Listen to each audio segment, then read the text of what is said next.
우리 주님을 사랑하시는 분만 아멘 하십시다. 아멘. 위대한 출정을 하시는 여러분, 여러분이 위대해서가 아니라 여러분 안에 계시는 주님이 위대하셔서 할렐루야. 예. 눈에 보이는 건 학교고 또 여러분이 직접 여행하시는 거고 또 여러분이 하시는 일들 보기에 따라서 커 보이든 작아 보이든 우리 눈에 보이는 그것들은 우리가 우리의 몸으로 순종해서 하는 한 학교의 전도 여행이지만 그러나 또 한 가지 그 역사가 진행되고 있다는 걸 잊지 마셔야 되는 건 이건 영적 전쟁입니다. 그러니까 굉장히 긴장을 하죠. 저 흑암의 어둠의 세력인 사단이 바짝 긴장을 하고 있고 또 우리에게 실감이 나든 안 나든 우리가 가서 보이는 모든 걸음이 주님의 이름으로 기도를 하고 순종을 하고 또 여러분이 믿음의 그 여정을 걸어가면서 뿌리는 씨앗이 그 기도가 주의 이름으로 그 땅을 축복하고 그리고 전하는 말이 생명의 복음이시고 할렐루야. 여러분을 인도하시는 분이 성령님이시고 그러니까 우리가 가는 흔적은 그냥 보면 연약하기 짝이 없는 또 비척거리기도 하고 또 갈등을 일으키기도 하고 헷갈리기도 하고 그리고 또 일을 잘 이루어냈다고 해도 우리 수준이겠지만 그러나 이걸 쓰시는 분이 주님이시라서 주님이 여러분의 순종의 걸음을 통해서 전 세계 곳곳에서 여러분이 가서 발로 딛는 모든 곳마다 만나는 사람마다 상황마다 그 속에서 또 하나님의 그런 위대한 일들을 주님이 행하시고 계시고 그러니까 이 영적 전쟁을 가만히 보고 있을 리가 없는 저 사단이 아주 길길이 뛰겠죠. 그게 여러 모양으로 우리를 공격하고 또 도전하겠지만 그러나 전쟁은 여호와께 속한 것. 주님은 이미 승리하셨습니다.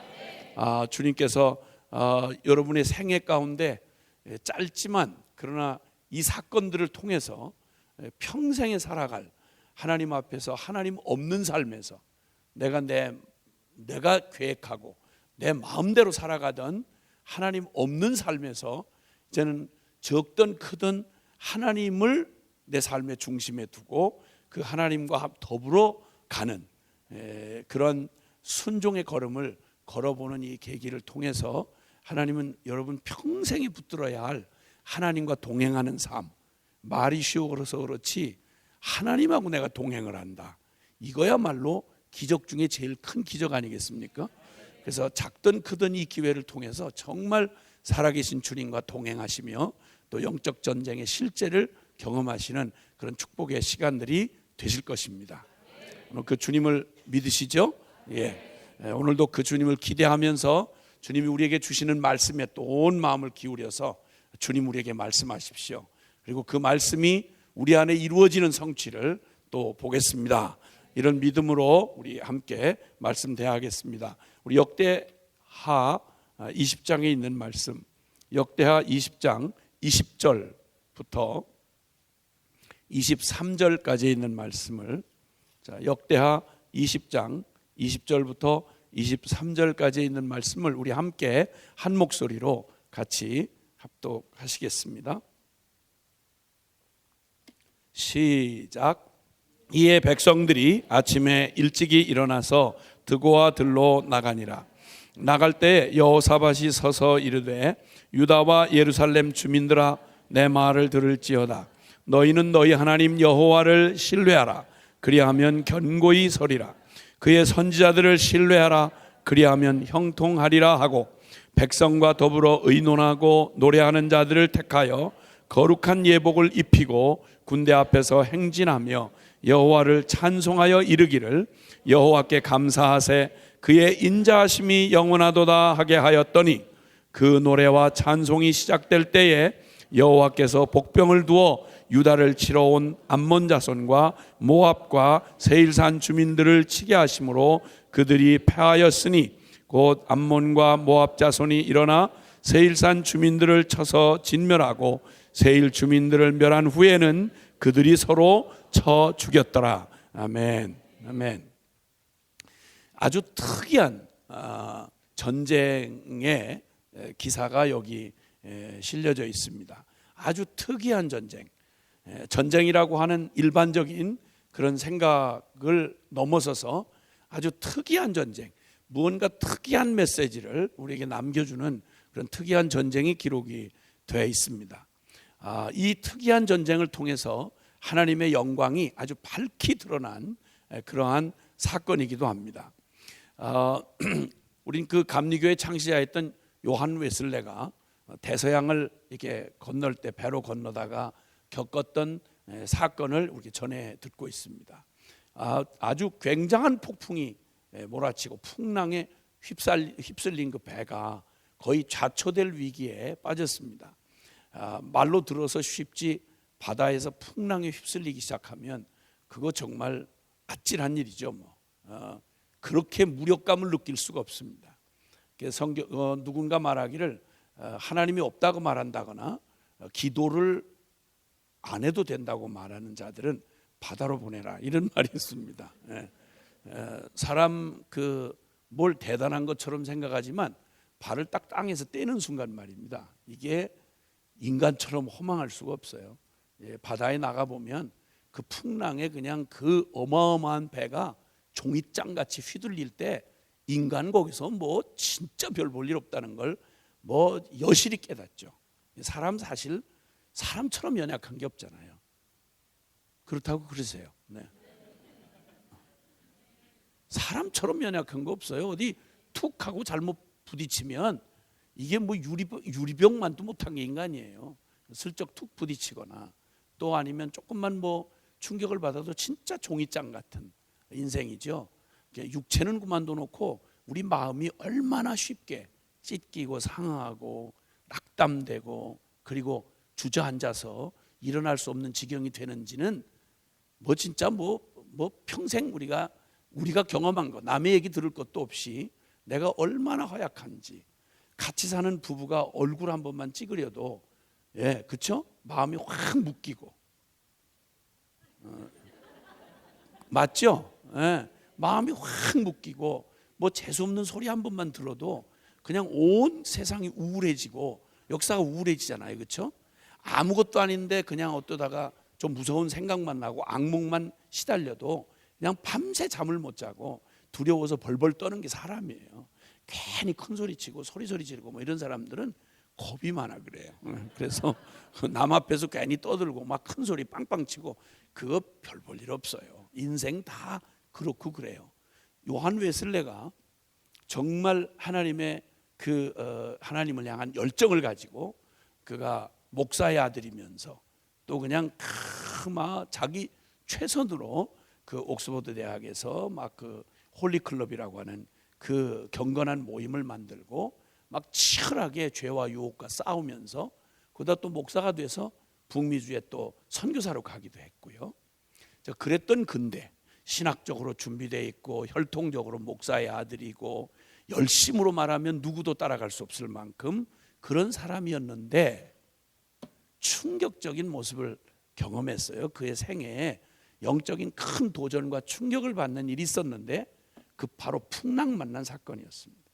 대서양 한복판에서 그냥 종이장처럼 흔들리는 배가 그냥 폭풍과 그 비바람이 그냥 들이치고 배를 뒤흔들어 놓는데 너무너무 죽을 것 같은 공포에 사로잡혀서 어찌할 바를 모르고 있는데 그 풍랑 속에서 그 무시무시한 그 폭풍 속에서 웬 찬양 소리가 들리는 거예요. 그 배 안에서 비명을 지르고 죽겠다고 난리를 치는 게 정상적인데 그 속에서 폭풍 속에서 그 죽음의 위기 앞에 있는 배 속에서 자기는 하나님을 알고 신학적으로 이렇게 준비되어 있고 열정적으로 목사고 선교사까지 된 사람인데 죽음이 두려워서 덜덜덜덜 떨고 있는데 그때 폭풍을 꼭 비웃듯이 폭풍 속에서 찬양을 부르는 소리가 들리는 거예요. 그래서 갖다가 흔들리는데 도대체 이게 누가 이 속에서 찬양을 부른가 했더니 일단의 몇몇 사람들이 모여가지고 그 폭풍으로 흔들리는 배 속에 남들은 다 죽는다고 얼굴이 하얗게 돼가지고 이러고 있는데 이 사람들이 찬양을 부르는 거예요. 두려움 없이. 너무 충격이 된 거예요. 나는, 내가 아는 하나님은, 내가 무장한 신학은, 나의 그 열심은 이 폭풍 앞에서 맥을 못 쓰고 두려움에 사로잡혀 있는데 도대체 저들은 누군데? 나중에 물었습니다. 당신들 두렵지 않냐고. 솔직히 난 너무너무 죽을 것 같이 두렵더라. 그랬더니 그들이 말하기를, 아니 왜? 우리에게 소망이 있잖냐고. 천국에 소망이 있잖냐고. 그리고 주님이 우리와 함께 한다고 했잖냐고. 그러니 우리의 소망이 가까워졌는데 우리가 어찌 두려워하겠냐고. 기쁨으로 함께 찬양을 부르는 그들이 누구였냐면 바로 중세의 종교개혁 이후에 진정한 종교개혁이라고 말하는 경건주의 운동의 그런 참 대표적인 분들이죠. 진젠돌프와 함께했던 모라비안 성도들이었습니다. 이 모라비안 성도들이 그 풍랑 속에서 찬양을 부르고 있는 거예요. 폭풍 속에서 그 죽음의 공포를 이기고 거기에 찬양을 부르던 그들의 찬양은 진짜 지워질 수 없는 도전과 자극을 주었어요. 그리고 끝내 요한 웨슬레는 그가 그냥 신학적으로 동의하고 그저 혈통적으로 자신은 당연히 하나님 믿는 사람이라고 생각했던 신앙이 정말 그의 개인적인 회심으로 인도하는 아주 충격적인 사건이 됐던 것입니다. 한 개인의 삶에서도 여러분, 폭풍 속에서 죽음의 공포 앞에서 사람들은 두렵고 바짝 얼어붙고 그리고 공포에 질리는 게 사실인데, 그런데 그 폭풍 속에서 들려진 찬양이 큰 충격과 도전이 돼서 참 영국을 무혈혁명으로, 영국을 그 무너질 위기에 있던 나라를 살릴 만큼, 그리고 온 세계에 그 복음으로 전 세계를 뒤흔들어 놓았던 바로 이 웨슬레라고 하는 사람의 심령에 그 놀라운 일을 행했던 것처럼 오늘 여기 역사 속에 기록된 한 특이한 전쟁터, 칼과 창으로 무장하는 그 어마어마한 군대들이 대진하고 서 있으면 거기서 무슨 노래가 필요합니까? 그런데 저쪽에는 칼과 창으로 무장을 하고 오는데 이쪽에서 성가대가 제일 앞장, 군대 앞에 성가대가 서가지고 그냥 무슨 전쟁 다 끝난 것처럼, 전쟁 이미 결론 난 것처럼 그 당당한 모습으로 찬양을 부르면서 그 적을 마주하여 나가는 거예요. 얼마나 특이하고 이상합니까? 아주 특이한 모습을 보여주는 바로 이게 브라가 골짜기에서, 브라가 송축이라는 의미, 하나님을 송축하다 이런 의미인데, 그 브라가 골짜기에서 드려진 찬양의 그런 정말 절대 부족한, 전쟁이 성립이 될 수 없을 만큼 압도적인 연합군대와 마주섰던 그 유다의 군대가 거기서 찬양으로 그 전쟁에 마주하여 나갔다가 하나님의 전능한 영광이 완전하게 드러나서 그 비참했던 절망의 두려움의 골짜기가 브라가 골짜기로, 이름을 브라가 골짜기로 이렇게 명명했던 기적적인 사건이 여기 기록이 되어 있습니다. 이 사건 아주 특이한 사건으로 오고 오는 모든 세대에 이 땅에서 땅을 디디고 육체를 입고 살지만 눈에 보이는 육이 다가 아니고 그보다 더한 영적인 세계, 그리고 살아계신 하나님이 역사를 주관하시며 그를 믿는 믿음이 얼마나 실제인가를 보여준 아주 특별한 사건 하나가 여기 오늘 소개되고 있습니다. 자, 이 전쟁은, 이 특이한 전쟁은 바로 그 전쟁의 중심에 섰던 사람이 유다의 여호사밧 왕이라고 하는 왕입니다. 이 전쟁의 대략의 상황은 정말 그 여호사밧 왕과 그의 그 백성들이 참 말 그대로, 표현할 그대로 이 12절에 보면 이 큰 무리를, 연합군으로 몰려오는 저 큰 무리를 우리는 대적할 힘도 없고 어떻게 해야 할 줄도 모르고 오직 바라볼 게 주님밖에 없습니다. 이렇게 하고 나서, 그리고는 유다 모든 백성들이 자기들의 처자식과 그리고 어린아이, 아주 어린 아이까지 전부 꼭 궁지에 내몰린 모든 백성들, 이 모습이 성경에 가끔 절망적인 모습일 때 보여주는 모습입니다. 수문학 광장에서 이스라엘이 그 부흥이라고 보통 얘기하는 그 앞에 하나님의 말씀을 듣고 서서 덜덜덜덜 떨면서 온 어린아이까지, 아주 나이 어린 아이들까지 다 비가 오는데 하루 종일 비를 맞으며 덜덜덜덜 떨면서 두려움에 사로잡혀서 다 하나님의 심판 앞에 노출됐던 그들의 비참한 모습을 보여주는 겁니다. 보통 힘이 남아돌고 정상적일 때에는 애들은 전쟁 때 뒤로 숨기죠. 그런데 처자식 다 데리고 와서 하나님 앞에 서서, 하나님, 우리 지금 오갈 데가 없습니다. 우리는 바라볼 게 주님밖에 없습니다. 생각을 해보세요. 여러분 자녀들의 운명이 이 전쟁으로 그냥 몰살당할 수 있는 그런 위기 앞에 놓여서 바라고 의지할 데가 없는데 그냥 하나님 앞에 망연자실 서서 어린아이, 갓난아이 다 안고 덜덜덜덜 떨면서 하나님 앞에 탄원하고 살려달라고 부탁하고 있는 모습을 한번 상상해 보라고요. 그가 그런 상황 가운데 그들의 무력함 앞에 기승을 부리는 적의 연합군대 앞에서 여호사밧이 붙들고 승리한 바로 그 고백이 오늘 읽은 본문의 말씀에 이 특이한 전쟁을 통해서 드러난 여호사밧의 신앙, 그를 승리로 이끌었던 바로 여호사밧의 신앙의 고백을 우리가 오늘 본문 말씀에서 읽었습니다. 외우기도 좋은데 역대하 20장 20절 우리가 읽었던 본문에 그는 이렇게 말합니다. 예루살렘 주민들아, 내 말을 들을지어다. 너희는 너희 하나님 여호와를 신뢰하라. 따라해 주시겠습니까? 너희는 너희 하나님 여호와를 신뢰하라. 그리하면 견고히 서리라. 그의 선지자들을 신뢰하라. 그리하면 형통하리라. 아멘. 하나님 앞에서 정말 절체절명의 위기 앞에 선 한 국가의 지도자가 어린아이까지 다 데리고 와서 오직 하나님 앞에 불쌍하게 하나님의 도움을 기다리고 서 있는 그 앞에서 한 지도자가 외치는 말입니다. 여호와 하나님을 신뢰하라. 그리하면 견고히 서리라. 그의 선지자들을 신뢰하라. 그리하면 형통하리라. 아멘. 내용은 바로 그런 겁니다. 그 무력함 앞에 기승을 부리는 적의 연합군대 앞에서 여호사밧 왕이 붙들고 승리한 고백, 오늘 말씀의 제목을 이렇게 정하겠습니다. 찬송하며 전진하라. 주가 친히 싸우시리라. 아멘. 아멘. 그러니까 설교는 듣고 나면 금방 다 잊어버리세요. 내려가서 차 타기 전에 다 잊어버리세요. 그러니까 우리 서로 기대할 것도 없어요. 물어보면 서로 시험 들어요. 그러니까 제목만이라도 우리가 굳게 붙잡아야 된단 말이에요. 그러니까 내용 하나는 딱 건져야 될 거 아니겠어요?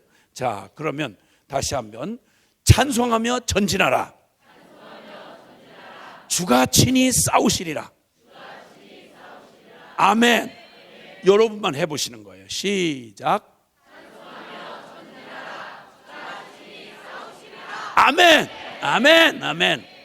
이 특이했던 전쟁터에서 성가대를 앞세우고 싸우러 나가는 게 아니라 무슨 예배하러 나가는 것처럼 성가대를 앞세우고 전쟁터에 나가는 이 이상한 전쟁, 이걸 주님이 그들의 믿음대로 승리하게 했습니다.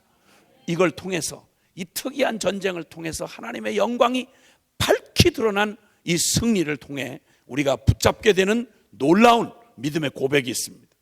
우리도 동일하게 우리의 삶의 전쟁에서 찬송하며 전진하라. 주가 친히 싸우시리라. 할렐루야. 이 고백이, 여호사밧의 이 고백이 우리의 고백이 되어야 합니다. 여호사밧이 본 이 영광을 우리 두 눈 똑똑이 이번 아우리치를 통해서, 뿐만 아니라 아우리치만이 아니라 이 땅에 우리 잠깐 아우리치 나온 거잖아요. 말로 하자면 이번 아우리치 하는 모습을 보면 내 일생이 사실은 아우리치잖아요.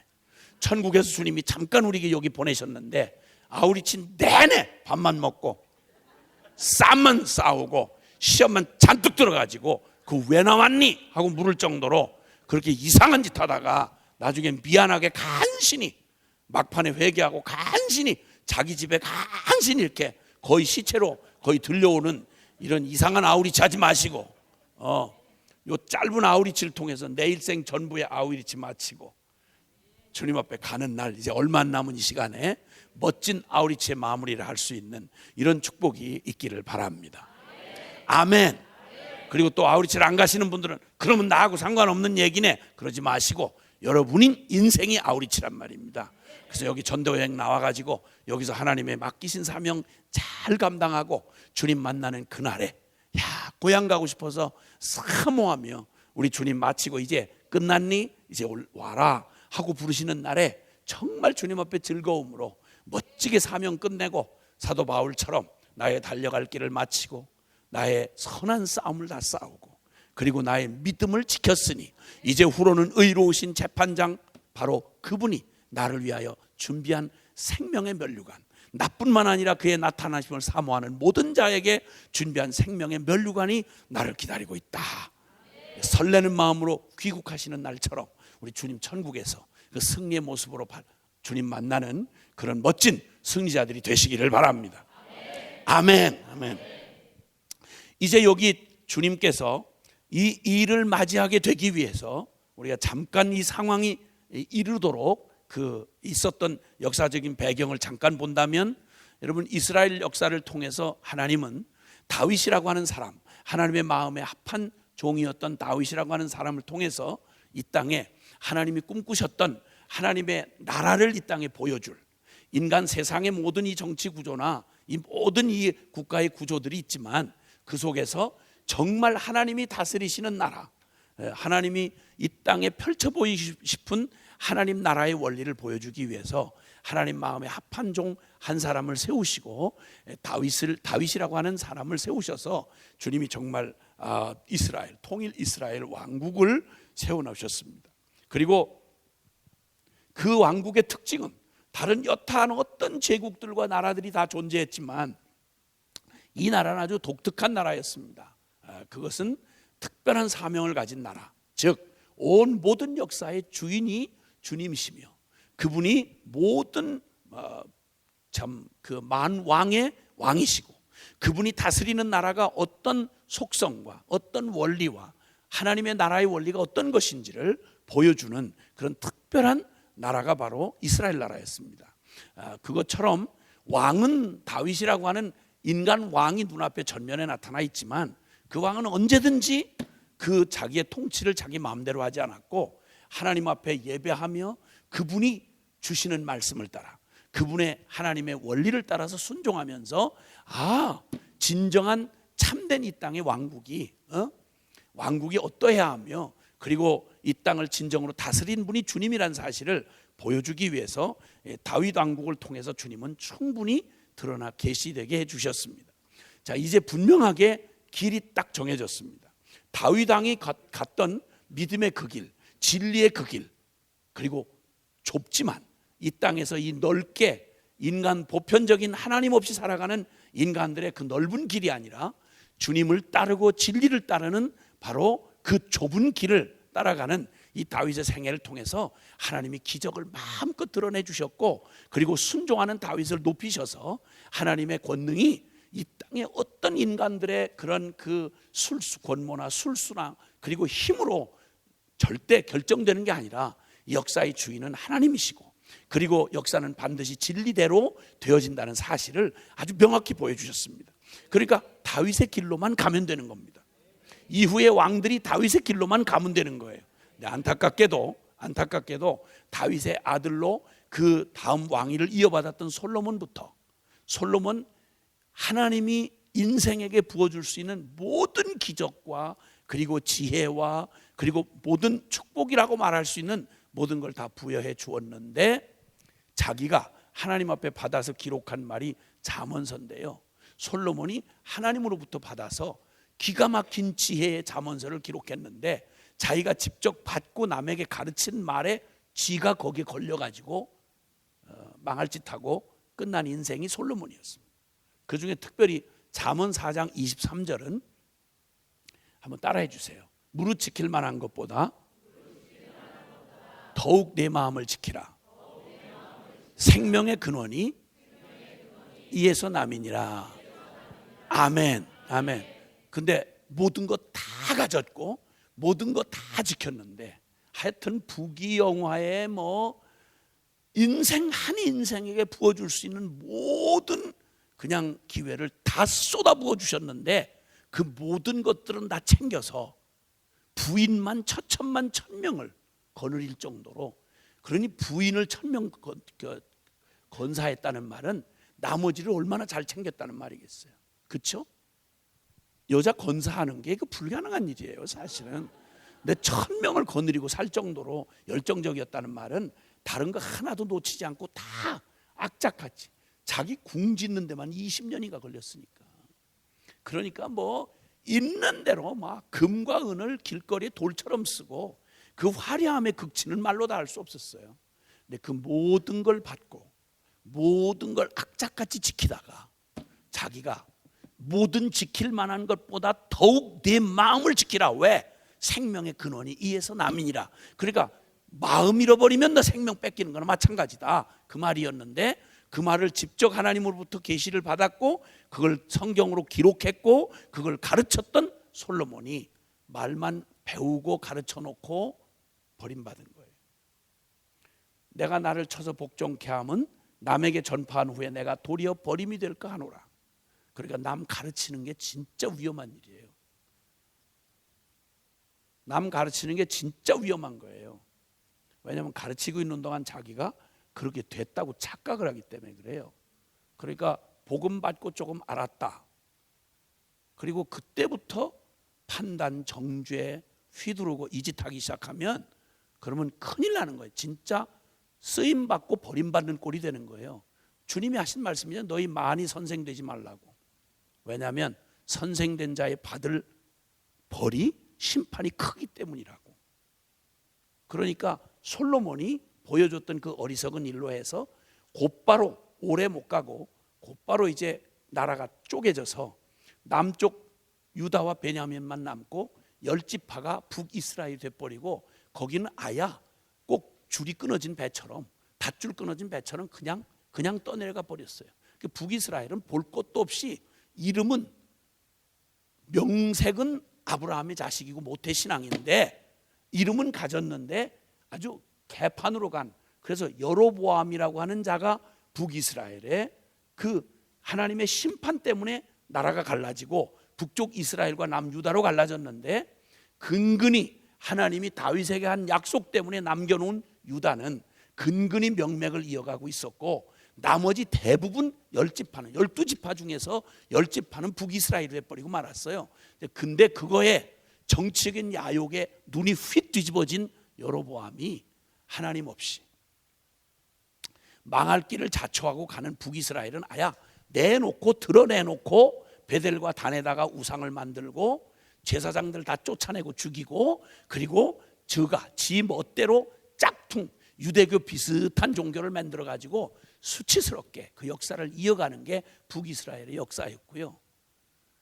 그 중에 남은 예루살렘은 중심으로 남은 다윗의 왕조, 그러니까 솔로몬 이후에 로보암 이렇게 흘러가다가 지금 그러니까 다윗 이후에 대체로 보면 하나님의 아브라함의 후손이요 다윗의 그 왕국을 이어받은 이스라엘이었지만 대부분은 그냥 아담의 저주받은 증거를 드러내면서 그저 육을 따라서 쉽게 말하면 넓은 길, 보통 사람들 평범하게 산다는 말, 우리 오늘날 흔히 그런 얘기 많이 하잖아요.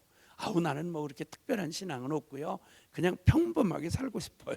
그 평범이 뭔지 모르겠는데 하여튼 뭐냐 여럿이 떼져가는 길, 그냥 신경 안 쓰고 뭐 그냥 말씀도 없고 하나님도 없고 그냥 지 배짱 지 정욕이 이끄는 대로 살아가는 걸 그걸 평범이라고 말을 하니까 그러니까 그걸 거스려서 본성을 거스려서 진리를 따라 걸어가는 길이 좁은 길이고 진리의 길이고 십자가의 길이고 그렇잖아요. 그렇죠?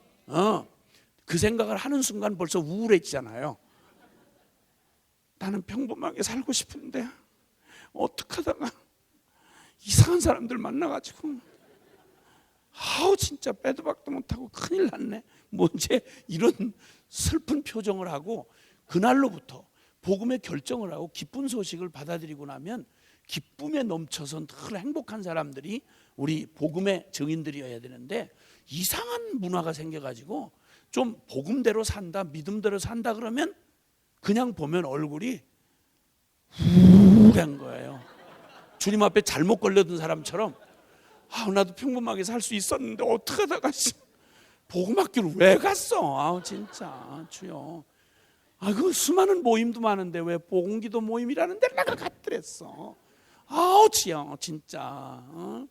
그 술에 준 거다. 듣기만 해도 그냥 몸서리가 쳐져. 뭐 이렇게 짜증내고 그 우울해하고 이런 분들을 본다는 건 참 이상한 일이에요. 어쨌든 그 보편적으로 다 떼져서 그냥 다 이렇게 그저 흙탕물 쓸려 내려가듯이 육을 따라 그냥 그렇게 남유다도 북이스라엘도 그렇게 흘러내려가고 있는 중에 드물게 몇몇 사람들이 외롭지만 여기 이 여호사밧쯤에 왔을 때에는 그 선대 왕이 그 아사라고 하는 왕이 있었어요. 그래서 참 그래도 용기를 주었더랬는데 그 아사왕 시절에 말년에 그도 역시 죄인이라는 증거를 남기고 좀 태평성대를 주시고 주님 앞에 좀 믿음으로 순종을 하니까 주님이 너무 기쁘셔서 그냥 믿음으로 순종하는 게 드무니까 그 기쁘셔가지고 막 축복을 해주셨어요. 그 나라가 태평성대를 누리니까 아니나 다를까 나도 아담의 자손입니다 하고 증거를 하고 말년에 망령 떨고 죽었어요. 말년에 참 아쉽게 하고 죽었어요. 그러니까 아버지의 그 말년을, 그 비참한 말년을 받고 그 다음에 이 여호사밧이 왕이 되고 난 다음에 그도 역시 죄인이고 육을 가진 사람인데도 불구하고 그는 좁고 외로운 믿음의 길을 선택했습니다. 여호사밧이. 그래서 그 믿음의 길을, 복음의 길을 살겠다고 외롭게 선택을 하고 갔는데, 그러니까 참 그저 보편적으로 보면 북이스라엘은 말할 것도 없이 그냥 내 깔린 대로 그냥 살아가고, 남유다도 근근히 그저 먼 얘기로 몇 대 전에 다윗 왕이 이렇게 살았는데 참 환난도 많이 겪었지만 그래도 하나님 편에 믿음 따라서 중심으로 그 좁은 길을 걸어갔다. 그래서 보통 이렇게 그때 이후로, 솔로몬 이후로는 이런 여기 성경 기록이 항상 이렇게 습관처럼 쓰는 그런 표현이 있어요. 그게 뭐냐면 그는 다윗의 길로 행하여 선한 길로 살았다 이렇게 표현하고, 어떤 사람을 평가할 때 그는 다윗의 길로 행치 아니하고 여로보암의 길을 쫓아서 악을 행하였다 이렇게 얘기를 해요. 그러니까 줄을 딱 서는데 여로보암의 줄이냐 아니면 다윗의 줄이냐 이거예요. 쉽게 말하면 복음의 길이냐 믿음의 길이냐, 아니면 보편적이라고 말하는 그냥 육적 따라서 그냥 말은 뭐 주여 하고 흉내는 내지만 결국은 여로보암의 길을 따라서 가는 거냐, 이렇게 둘로 딱 갈라져요. 근데 그 속에서 다수는 그냥 저절로 살아가는 게, 신경 안 쓰고 살아가면 여로보암의 길이에요. 그게 육의 길이고 넓은 길이고 그게 우리의 보편적인 죄인들이 가는 길이에요. 그런데 특별한 마음을 가지고 좁은 길을 선택하고 꼭 이 길로 가야 돼, 왜 이 길로 가야 돼 하는 것에 분명한 이유를 가진 사람들, 다른 사람 다 가든 말든 상관없이 이 길은 꼭 가야 돼 라고 하는 분명한 의지를 갖고 목표를 가진 사람만이 갈 수 있는 길이 좁은 길이고 믿음의 길인 거예요. 아멘. 그런데 이 여호사밧이 정말 감사하게도 그 믿음의 길을 갔어요. 그러니 얼마나 사실은 외롭잖아요. 보편적인 일이 아니거든요. 믿음을 선택한다는 건, 복음의 진리를 따라 산다는 건, 나의 본성을 거스려서 육을 따르지 아니하고 영을 따라 산다는 건 지금도 마찬가지지만 그건 외로운 길이에요. 보편적으로 이해될 수 있는 길이 아니에요. 근데 어쨌든 그 길을, 믿음의 길을 따랐는데, 역시 그도 세상에 살고 육체에 속해서 살다 보니까 그도 실수를 해요. 실수를 하고 정말 주님이 기뻐하시지 않는 길로 잠깐 미끄러진 거죠. 그 어려운 결단을 하고 그 모험적인 믿음의 길을 선택하고 승리를 맛보고 난 뒤에 이제 뭐 더 걱정이겠나? 이 정도 믿음의 승리를 경험했고 이 정도 복음의 결단을 했으면 그 다음에 뭘 내가 뭐 두려워하겠어? 했는데 예상치 않게 실패를 합니다. 그래가지고 잔뜩 선견자 예후라고 하는 선견자를 통해서 무섭게 책망을 받아요. 근데 책망을 받았는데 진짜 여호사밧답게 얼른 정신을 차리고 내가 무슨 짓을 했나? 그 믿음은 한때 멋있게 한번 짠 하고 쓰고 그 다음엔 우와 믿음 썼다. 그리고 그 믿음 그 덕으로 그냥 계속 살아가는 이게 아니고 믿음에서 믿음이에요. 출발도 믿음이면 출발할 때 그 온 에너지 전심을 다해서 출발하는 믿음이 그렇게 어렵잖아요. 하나님 없던 삶에서 하나님 안으로 들어오는 삶, 십자가를 통과하고 내가 아니고 내 안에 주님이 사시는 삶으로 시작하는 발동 거는 자체가 얼마나 우리가 복음 앞에 서면서 막 진통을 겪었어요. 그냥 다 세상에서 하직하는 것처럼 막 난리를 치고 저 혼자 예수 믿는 것처럼 막 난리 번거지를 치고는 그렇게 하고 다 세상아 잘 있거라 나는 간다 그렇게 하고 막 다시 안 돌아올 것처럼 그렇게 하고 다 이별서 쓰고 다 그렇게 하고 그리고 이제 시작했잖아요. 아 그런 내가 무슨 뭐 믿음 아닌 무슨 짓을 하겠어 이랬는데 그 멋진 승리를 경험하고 난 뒤에 불사 여전히 세상 속에 있고 영적인 그 숱한 공격 앞에 노출되다 보면 외롭게 이걸 하다 보면 한 번 승리했다고 두려움이 사라지는 것도 아니고 한 번 잘 출발했다고 저절로 가는 게 아니란 말이죠. 믿음에서 믿음이에요. 그러다가 이제 실수를 경험했어요. 그런 다음에 선견자 예후의 경고를 듣고 회개를 했습니다. 그리고는 바로 전장인 역대하 19장은 그가 진짜 마음을 다시 한번 다잡고요. 나라 전체에 그냥 그런 종교 개혁을 일으켜요. 여호사밧이 종교 개혁을 일으키면서 전심으로 우리 여호와를 경외하자 하고 백성들이 그 후에도 보면 이 백성들이 이것들은 매년 까마귀 고기를 먹어가지고 은혜를 잠깐 받는 듯하고 난리를 치다가도 금방 문 열고 나가면 또 아무것도 아니에요. 그냥 그러려니 해야지 속 터져서 못해요. 그러니까 매년 그러니까 매번 설교를 듣잖아. 지난주 들은 설교로 획가닥 뒤집어졌고 그거면 몇 년을 살아도 살 만큼 그 설교 그 비중이 그런 거 아니에요? 하나님 말씀인데.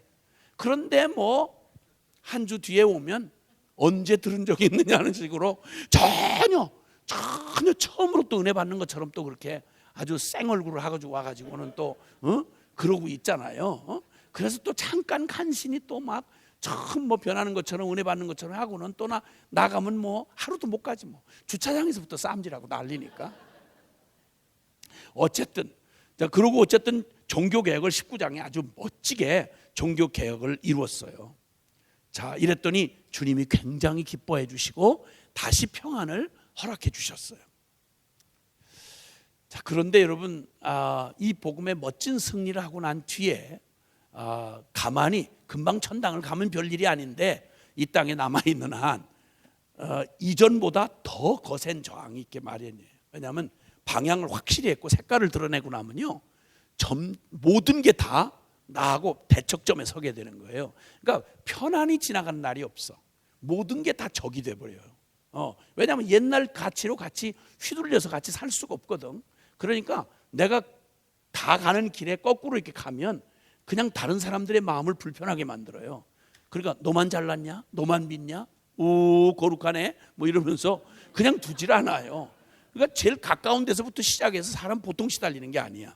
자 이럴 때 그가 이런 참 일생을 건 종교 개혁을 하고 그리고 하나님의 기뻐하시는 응답도 체험했고 그러고 났는데 그 종교 개혁을 하기 전에 그 결단하고 그 두려움을 이기고 회개하고 이런 과정을 겪으면서 뭐 얼마나 에너지를 다 전심을 써서 했겠어요.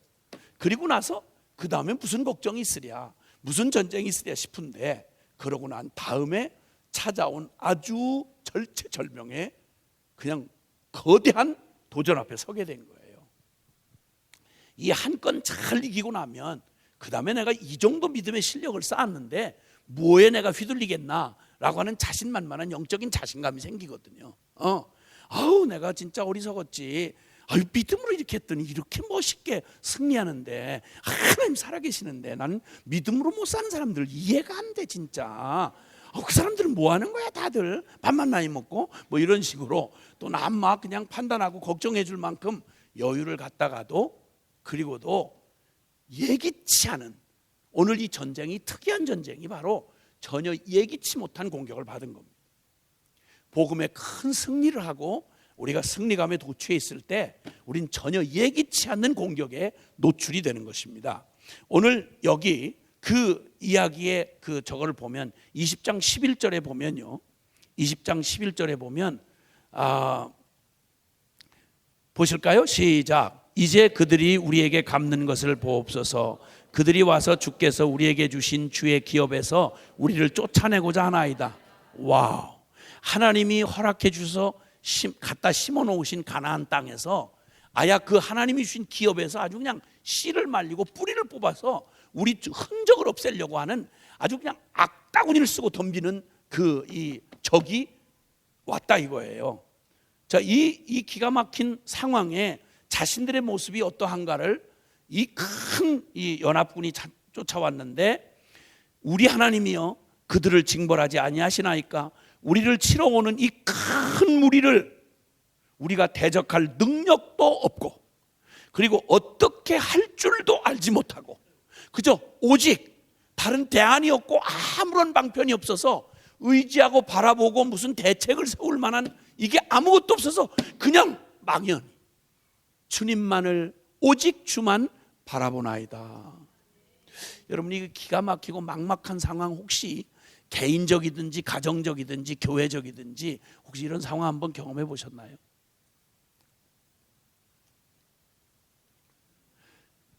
자, 이때 이 기가 막힌 상황 앞에 섰을 때 유다와 모든 백성들이 처자와 어린아이와 더불어 여호와 앞에 섰더라. 참 처량하기 짝이 없는 모습. 참 지워지지 않는 제 마음에도 그냥 지금도 선연히 남아있던 게 그 2014년에 그 해운대 거기에 비가 막 오는데 거기서 그냥 그 20만 명의 그 우리 성도들이 모여가지고 애들을 다 그때도 어린애를 안고 온 사람 그리고 어린 아이를 이렇게 들리고 모래사랑에 서가지고 가지나 한 달 전에 세월호가 뒤집혀가지고 세월호가 끝이 나지 않는 상황, 나라가 그때부터 휘말려가지고 지금까지 생 난리잖아요. 기가 막힌 풍랑에 뒤집힌 배처럼 기가 막히고 너무 어처구니가 없어서 어떻게 발을 동동 구르고 도대체 무슨 손을 써보지도 못하고 세상에 그 생떼 같은 수백 명의 아이들을 팽목한 눈 훤히 보이는 그 가까운 근해에서 거기서 그 배에 갇혀 있는 시체를 못 찾고 그 발을 동동 구르고 나라는 온 난리가 나고 그 앞에서 교회도 어떻게 할 줄을 모르고 그래서 그냥 울면서 매달리는데 진짜 그날의 그 시간을 잊혀지질 않아요. 5월 달인데 그렇게 추웠어요. 그 추운데 달달달달 떨면서 애들하고 다 애들 품에 안고 울면서 비에 젖어서 4-5시간을 꼬박 비를 맞으면서 그 앞에서 강단에서 거기를 백사장에 이렇게 울고 서 있는 그 성도들을 보는데 목임에서 말을 하기 어렵더라고요. 지금 여기 이 문장을 읽는데 꼭 그 장면이 떠오르는 거예요. 유다 모든 사람들 13절에 유다 모든 사람들이 그들의 아내와 자녀와 어린이와 더불어 여호와 앞에 섰더라.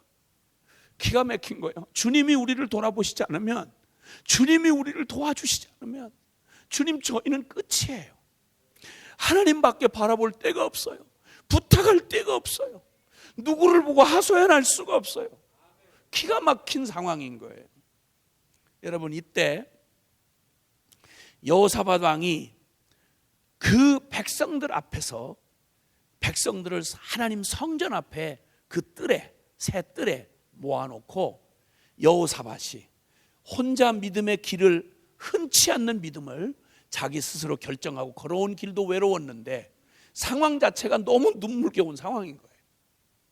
그래, 너 지금 세상이 어떤데 이게 세상 모르고 이런 짓을 해? 순진하게 믿음으로 살아? 말씀대로 산다고? 균형을 가지라고. 뭔 소리 하는 거야? 당신만한 뭐 체험 없었겠어? 뭐 그렇게 특별한 것처럼 유별을 떨고 그래? 수많은 비난들, 수많은 위협과 공갈들, 그리고 진짜 나 혼자 꼭 이 길을 걸어가 혼자 서 있는 것 같은 이때, 아무 능력도 도움도 안 되는 그 궁지에 내몰린 그 백성들을 왕이라고 거기에 서서 무력한 자기 존재감 가지고 바라볼 때가 하소연 딸 때가 하나님밖에 없으니까 그 성전 앞에 서서 20장 6절에 보니까 이렇게 얘기해요.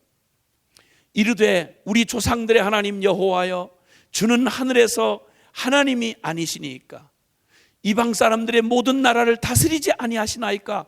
주의 손에 권세와 능력이 있사오니 능히 주와 맞설 사람이 없나이다.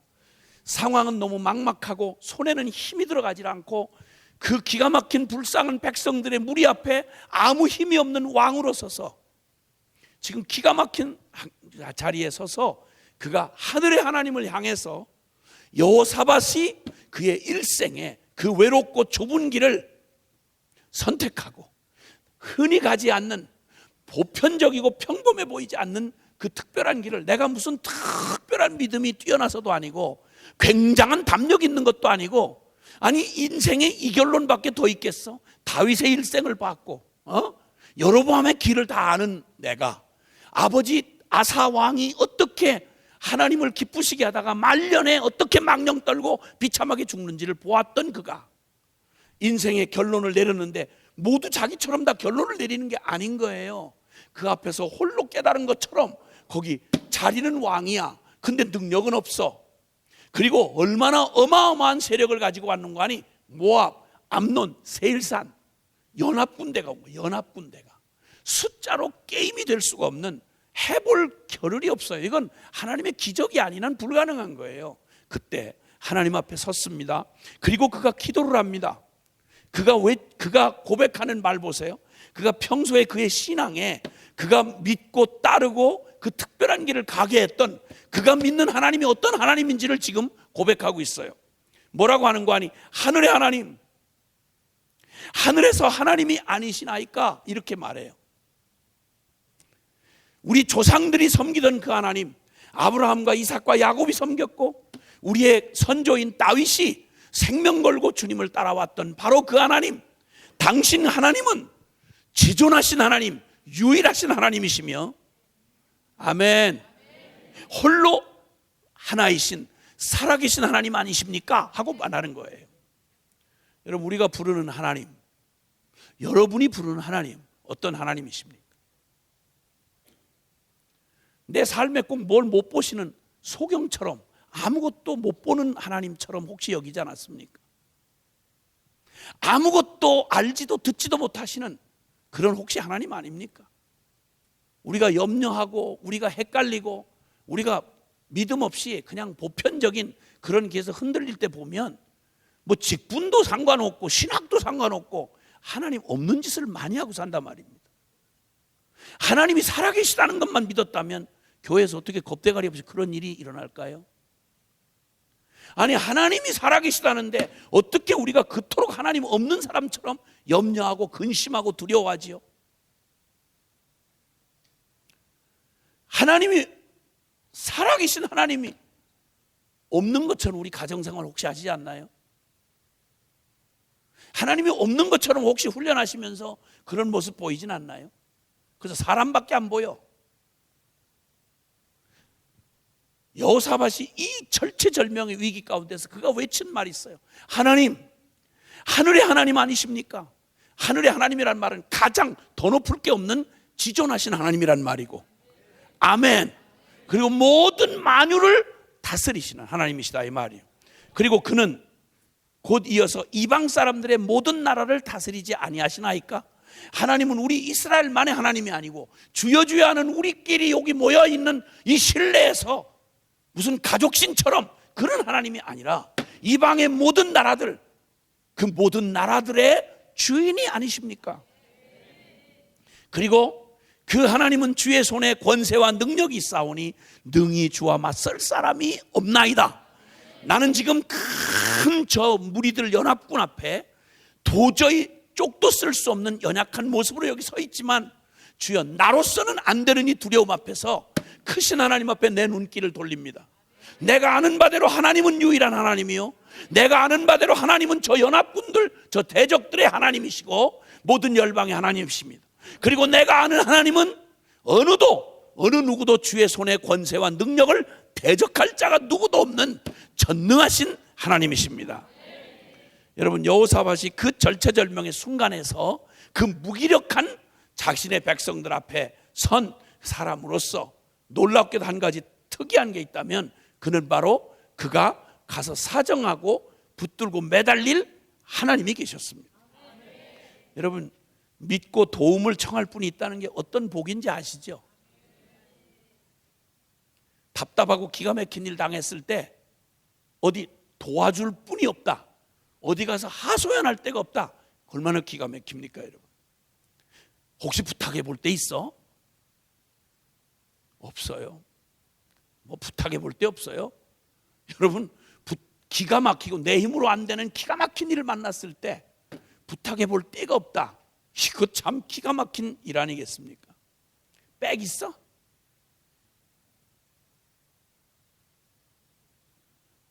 정말 대책이 없는 인생이구나. 세상에 잠깐 사는 날 동안의 고아는 내가 기가 막힌 어린 시절을 보낼 때 나를 다급하면 애들은 무조건 그냥 만사 해결자가 엄마잖아요. 아무 때나 엄마를 부르잖아요. 똥 싸고 싶어도 엄마고, 슬퍼도 엄마고, 무서워도 엄마고, 좋아도 엄마고, 어려워도 엄마, 속상해도 엄마고, 그냥 엄마만 부르면 만사 해결이잖아. 여호사밧이 하나님 앞에서, 이 위기 앞에서 그는 믿고 도움을 청할 분이 있다는 이 놀라운 사실 하나를 그가 가지고 있습니다. 여러분은 도움 받을 때가 있으십니까? 찾아갈 분이 있으십니까? 그리고 여호사밧은 여기 7절에서 9절에 보면 같이 한번 읽어볼까요? 시작. 우리 하나님이시여, 전에 이 땅 주민을 주의 백성 이스라엘 앞에서 쫓아내시고 그 땅을 주께서 사랑하시는 아브라함의 자손에게 영원히 주지 아니하셨나이까? 그들이 이 땅에 살면서 주의 이름을 위하여 한 성소를 주를 위해 건축하고 이르기를, 만일 재앙이나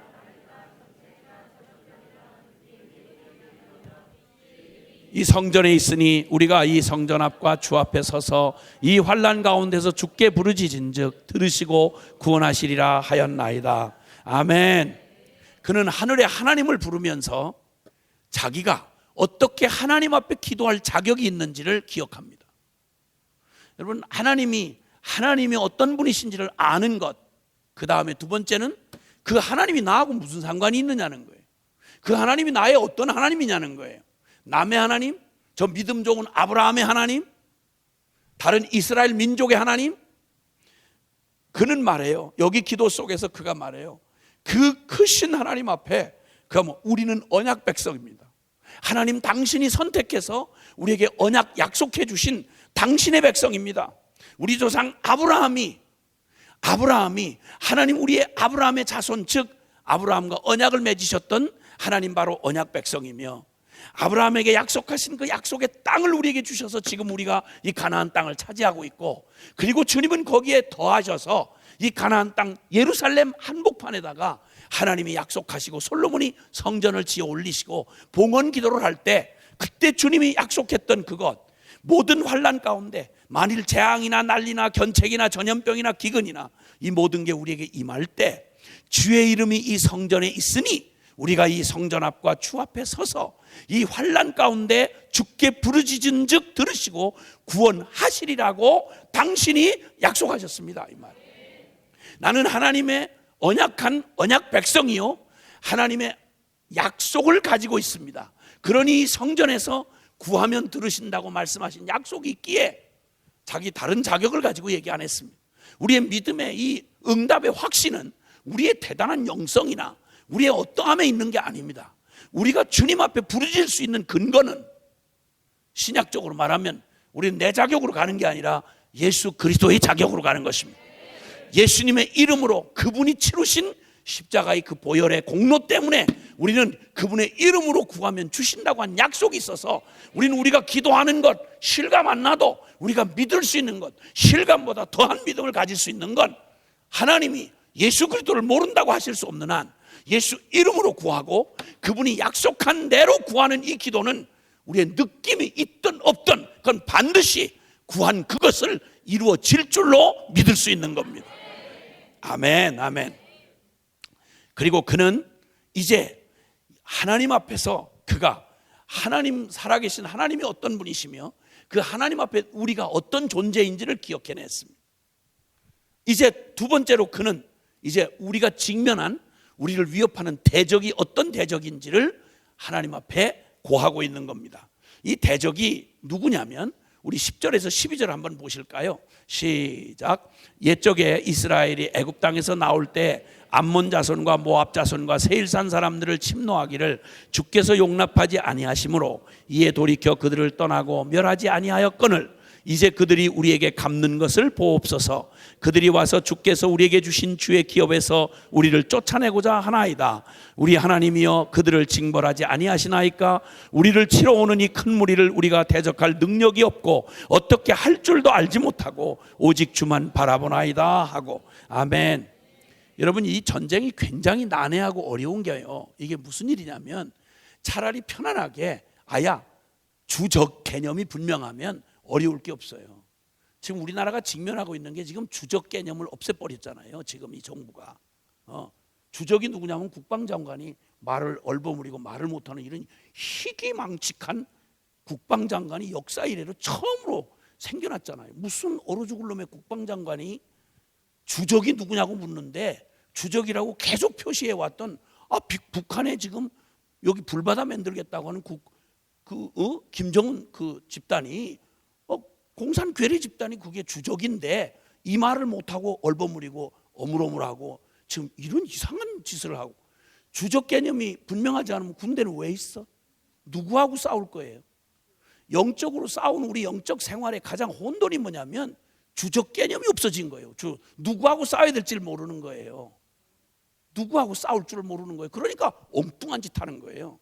다 각기 사탄 편이 돼가지고 육적으로 막 싸움질하고 교회에서 재산 때문에 싸움하고 자존심 때문에 싸움하고 기득권 가지고 싸우고 무슨 짓을 하는 거예요. 누구를 대상으로 싸우는 거냐 말이죠. 이 전쟁이 지금 기가 막힌 어려운 전쟁을 만난 게 뭐냐면요, 여기 모압 암논이 누구 자식인지 아세요? 아브라함의 조카였던 롯의 자녀예요. 롯의 자녀. 그러니까 형제라고요, 형제. 그 다음에 세일산 이 사람들이라고 하는 사람이 누구냐면 야곱과 에서 중에 에서의 자손들이에요.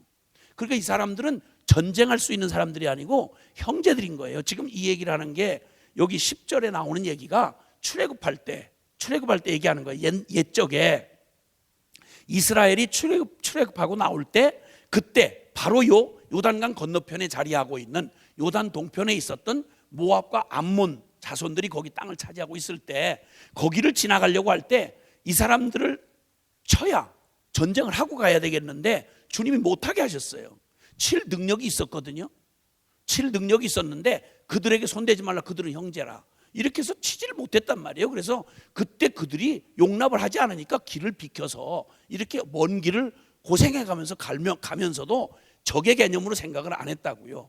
쉽게 말하면 내 집안 식구가 원수라고 한 것처럼, 아니 다른 원수 같으면 대놓고 힘을 다해 싸우면 되겠는데 싸움보다 더 복잡한 게 뭐냐면 싸울 대상인지 아닌지를 모르겠는 거예요. 지금 이게 바로 모압과 암몬 족속 그리고 세일산 자녀들이라는 거예요. 그러니까 우리가 어떻게 할 줄도 모릅니다. 할 능력도 없지만, 근데 이게 무슨 마음으로 이 세 집단이 작당을 해가지고 연합군을 만들었어요. 그러니까 어마어마한 세력을 가지고 치러 오는데 이걸 직접 싸우지 말라고 한 자들이에요. 그러니까 대책도 이걸 어떻게 싸움을 전격적으로 해야 될 대상도 아닌데 숫자적으로도 워낙 압도적이고, 그래서 능력도 대책도 없이 하나님만 바라볼 수가 밖에 없는, 이게 싸울 대상도 아닌 것 같고 그리고 싸울 능력도 싸울 위치도 아닌 이 애매모호한 어려움이 닥친 거예요. 그런데 이쪽에서는 우물쭈물하는데 저쪽에서는 아야 뿌리를 뽑아가지고 이 약속의 땅에서 이스라엘 백성을 아야 무슨 먼 친척이라도 차라리 친척 아닌 다른 사람이 오히려 자비를 베풀 정도인데, 그런데 이들은 같은 혈육이라고 하는데 얼마나 적보다 더 악한 적들인 거예요. 그래서 아야 그냥 그 기업에서 뽑아내서 내쳐서 하려고 하는 무시무시한 일이 지금 닥쳐오는 거예요. 이런 애매모호한 이런 싸움이 대적이 그들이 직면하고 있는 전쟁의 대적이었습니다. 여러분, 이런 일은 이후에도 이 영적 전쟁에서 이 영적 싸움의 양상입니다. 사탄이 우리에게 영적 전쟁을 일으킬 때 차라리 적만 충동을 하면 괜찮겠는데요, 가장 가까운 사람들을 충동을 해요. 그렇죠?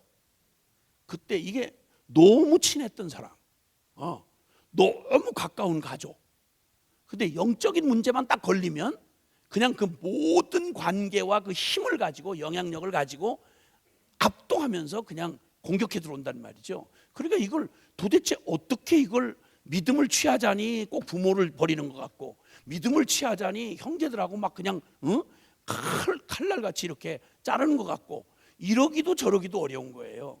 영적인 경건한 삶을 택하려니까 불경건한 동료가 선이 분명하지 않은 거예요. 교회 안에서 경건하게 살아계신 하나님 앞에 그런 짓을 어떻게 하나 싶은데 친하다는 명분으로 계속 밀고 들어와서 계속 이게 불경건한 그런 태도로 나를 끌어내린단 말이죠. 이거 그냥 싸울 일 아니에요. 이건 싸워야 되죠, 나를 지키기 위해서. 근데 이것 때문에 우물쭈물하고 의리야 뭐 신앙이야, 이 애매모호한 이런 상황이 진짜 전쟁 중에 어려운 전쟁이에요. 가까운 사람한테 얼굴 싹 붙이고, 하나님이 가까운데 친한데 하나님 앞에서 내가 경외하는 태도로 이거 취하면 뭐 이런 게 다 있어, 이거 완전히 이거 무슨 물건이네 이거, 뭐 이러고 가까운 사람이 오히려 등을 돌리고 나중에 대적을 해버리고 뭐 이렇게 나오면 진짜 어렵다고요. 그게 너무너무 어려워요. 가까운 사람에게서 배신당하고 공격당하고 그리고 막 비난받는 게 여간 어려운 일이 아닙니다. 전쟁 자체만도 어려운데 지금 여기 이 여호사밧이 당한 전쟁이 바로 이런 애매모호한 대적 앞에 선 것입니다. 이 사건처럼 수백 년이 지난 후에, 수백 년 후에 이제 정말 이스라엘이 망하고 믿음을 저버려 가지고 망한 다음에 바벨론 포로로 갔다가 70년 그냥 완전히 그냥 다 골이 난 채로 하나님의 근근히 남은 자비로 포로로 다시 바벨론에 끌려갔다가 돌아와서 다시 포로 귀환을 하고 성전을 지었죠. 바벨론 포로에서 돌아온 이스라엘이 눈물겹게 성전을 간신히 근근히 지어놨는데 힘이 딸려 안 돼. 하나님과 대적 앞에서 무기력하고 무능해진 이스라엘이 그 어려운 바벨론 포로의 끔찍한 경험을 하고 난 다음에 그 중에 포로 갔던 자손들 중에서 야, 우리 이제 이 저주받은 우리 조상들의 그 믿음 없는 길, 하나님 없는 저주받은 길을 걷지 말자.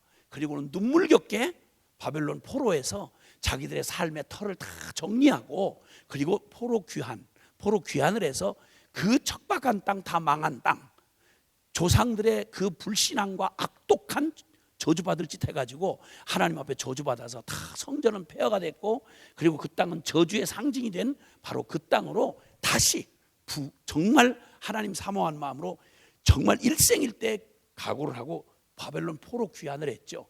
그리고 막 뜨거운 마음으로 성전을 짓는데 이게 보통 일이 아닌 거예요. 하나님의 뜻을 순종하지 않아서 의도 터진 삶을 회개하고 다시 믿음으로 살아보겠다고 하면 저절로 잘 될 줄 알았지.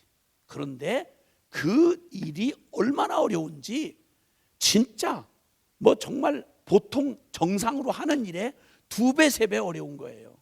그 기가 막힌 눈물롭게 간신히 초라하게 성전 다시 지어놨는데 그냥 원수들의 공격을 받아가지고 예루살렘 성벽 다 허물어버리고 성문을 다 불사지르고, 그러니까 그냥 완전히 그냥 어디 내몰린 쥐처럼, 고양이 앞에 쥐처럼 그냥 바들바들 떨면서 불쌍하게 남겨진 그 백성들의 이야기를 바로 그 이국 땅에서 나름대로 개인적으로 성공했던 느헤미야라는 사람이 듣게 돼요. 통곡을 하고 가슴 아파서 통곡을 하면서 그 불쌍한 자기 동족들, 어렵게 그래도 보편적이지 않은 삶을 그래도 바벨론 땅에서 노예로 살아도 거기서 살다 죽으면 되는데 그래도 하나님의 옛날의 영광을 생각하고 그저 천에 하나 만에 하나 뽑고 뽑아서 그 믿음에 결단하고 복음으로 살겠다고 왔으면 그러면 잘 풀려야 될 텐데 배나 어려운 거예요. 배나 어려워. 그러니까 다들 낙심이 돼가지고 이전보다 더 비참한 모습으로 실패하고 넘어져 있는 거예요. 완전히 패잔병이 돼 있는 거야. 그때 그 얘기를 먼 저 이국의 왕실에서 성공한 사람으로 살던 느헤미야가 하나님의 그 영광, 우리는 실패했어도 하나님은 결코 실패하신 적이 없고, 우리는 배반했어도 주님은 그 언약을 한 번도 어긴 적이 없으신데, 이거 우리가 이제 다시 믿음에서 물러나가지고 저렇게 주저앉은 패잔병 같은 그 백성들을 일으켜서 해보겠다고 자기의 모든 부귀영화 다 뒤로 하고, 그리고 자기 고향 땅을 하나님의 기적 같은 손길에 의지해서 돌아왔어요. 와서 성벽을 다시 세우고, 우리가 다시는 수치를 당하지 말자, 하나님 앞에 우리의 끔찍한 과거로 돌아가지 말자, 우리 믿음을 써서 우리 하나님 살아계시지 않냐, 우리가 우리 조상들이 실패한 길 가지 말고 우리 한번 정말 믿음으로 한번 살아보자. 아멘. 이렇게 하면 다 일어나 줄 알았어요. 이렇게 하면 다 그래도 복음을 사랑하고 거기까지 온 사람들인데 일어날 줄 알았죠. 여러분 느헤미야서 읽으시다 보면 야, 어떻게 외롭도 그렇게 외로울 수가 있을까요? 느헤미야 한 사람, 그 패잔병 같은 허약하며 흔들리는 동족들, 그리고 그 안에 또 그 안에 그 다 긁어 모아서 다 열심히 해도 모자랄 판인데 그 안에 내통자들이 있는 거예요. 저 적들과 그 옆에 가까이 사마리아 땅에 산발락과 도비아라는 놈, 이것들이 그냥 그대로 이를 악물고 무슨 열심을 가져도 그럴 수가 있겠어요. 끊임없이 기세등등하고 끈질기고 잔혹한 대적들, 그것도 아주 가까운 사람들이었어요. 먼 친척이라도 친척이 되는 사람들이었어요. 그 사람들이 조롱하고 유혹하고 그리고 거칠게 공격을 하고, 거기에 그놈들하고 같이 내부에 내통하는 현실주의자들 있으면서 안에서 밖을 내통하는 거예요. 그리고 그 겁을 주니까 그나마 근근히 남아있는 백성들 모두가 함께 힘을 모아서 해도 모자랄 텐데 사기가 저하되고 두려움에 잔뜩 움츠러들어 있는 거예요. 도대체 이걸 가지고 할 수 있는 일이 뭐가 있겠어요? 그때 이 대적 앞에서 그 여호사밧이 하나님 앞에 외쳤던 20장 20절 우리가 외쳤던 여호사밧의 외친 말이죠. 너희는 너희 하나님 여호와를 신뢰하라. 그리하면 견고히 서리라. 그의 선지자들을 신뢰하라. 그 말은 하나님의 그 약속을 붙들어라. 그러면 형통하리라. 수백 년 전에 여호사밧이 그 믿음 가지고 이 말도 될 수 없는 대적 앞에, 이 게임이 되지 않는 이 전쟁의 위기 앞에서 어린아이들하고 서서 망연자실하게 하나님 바라보고 주님 앞에 부르짖고 기도하다가 그가 얻게 된 믿음의 고백, 하나님 여호와를 신뢰하라. 그리하면 견고히 서리라. 근데 수백 년이 흐른 뒤에 그 다 무너진, 거기 다 폐허가 된 바로 그 땅에 초라하게 와서 그나마 하나님의 영광을 다시 한번 이 땅에서 맛보기를 원하는 그 남은 자들이 돌아와서 한다고 하다가 복음의 증인들이라고 섰는데, 천에 하나 뽑아서 만에 하나 뽑아서 복음의 증인들 근근히 섰는데, 이건 몇 년 가다가 보니까 다들 맥 빠져가지고 다리에 근육이 풀리고 이것저것 시달리고 뭐 그냥 사기당하고 사기치고 인간들 모습 다 드러나니까 세상에 그 어려운 결단을 하고 복음대로 살아보겠다고 온 사람들 중에 또 여전히 옛날 같은 육적인 하나님 없는 것 같은 이런 짓들, 작태가 일어나는 거예요. 서로 마음이 갈라져 있고, 그리고 두려움에 잔뜩 쌓여 있고, 믿음의 위대한 결단을 해서 거기 바벨론 땅을 떠나서 여기까지 왔으면 이 사람들이 이거 주저앉으면 누가 믿는 사람이 있겠어요? 복음기도 동맹군들이 이 정도로 허약하면 도대체 우리가 어디서 하나님 나라의 능력을 보겠냐고. 근데 그 꼴인 거예요. 그 기가 막힌 거기에 직면하여 있을 때 그가 느헤미야가 4장 14절에 외쳤던 말은 여호사밧이 외쳤던 말하고 똑같은 말이에요. 너희는 그들을 두려워하지 말고 지극히 크시고 두려우신 주님을 기억하고 너희 형제와 자녀와 아내와 집을 위하여 싸우라.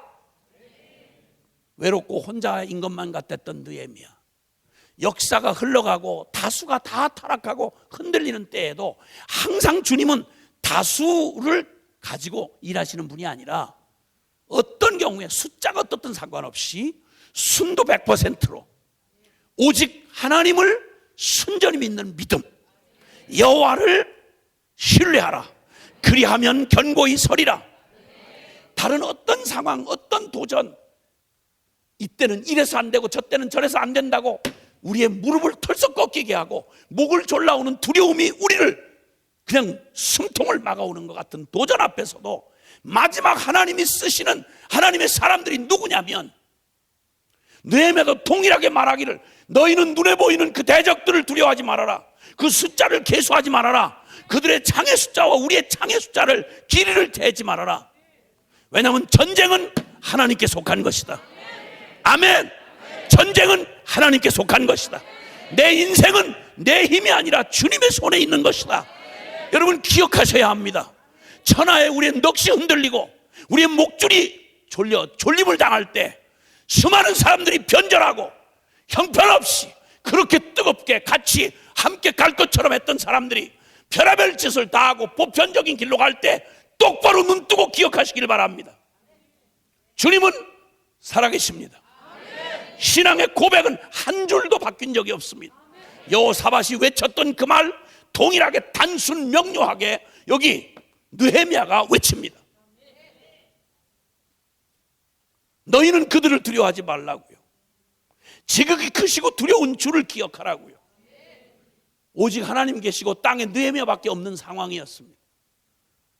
그 오합지졸 같은 그들을 데리고 무슨 일이 일어날까 아무도 헤아릴 수 없었습니다. 상황 자체가 불가능했습니다. 서로 내분이 일어나고 쌈질하고 그나마 매단되는 사람들조차도 한 마음이 아니었습니다. 이 기가 막힌 일을 맞이할 때 이 대적이 그래서 어려운 겁니다. 이 특별한 전쟁을 통해서 주님이 보여주시는, 난 다른 건 다 이길 수 있는데, 다른 건 그래도 잘 견뎠는데 나 이번 일은 안 되겠어요. 난 어려워요. 이런 도전이 있단 말이에요. 이건 특별한 일이에요. 난 충격이에요. 나 다른 건 그래도 어지간히 견딜 수 있는데 나 이런 경우는 안 되겠어요. 사단의 영적 전쟁에 항상 지점이 어디냐면 그거예요.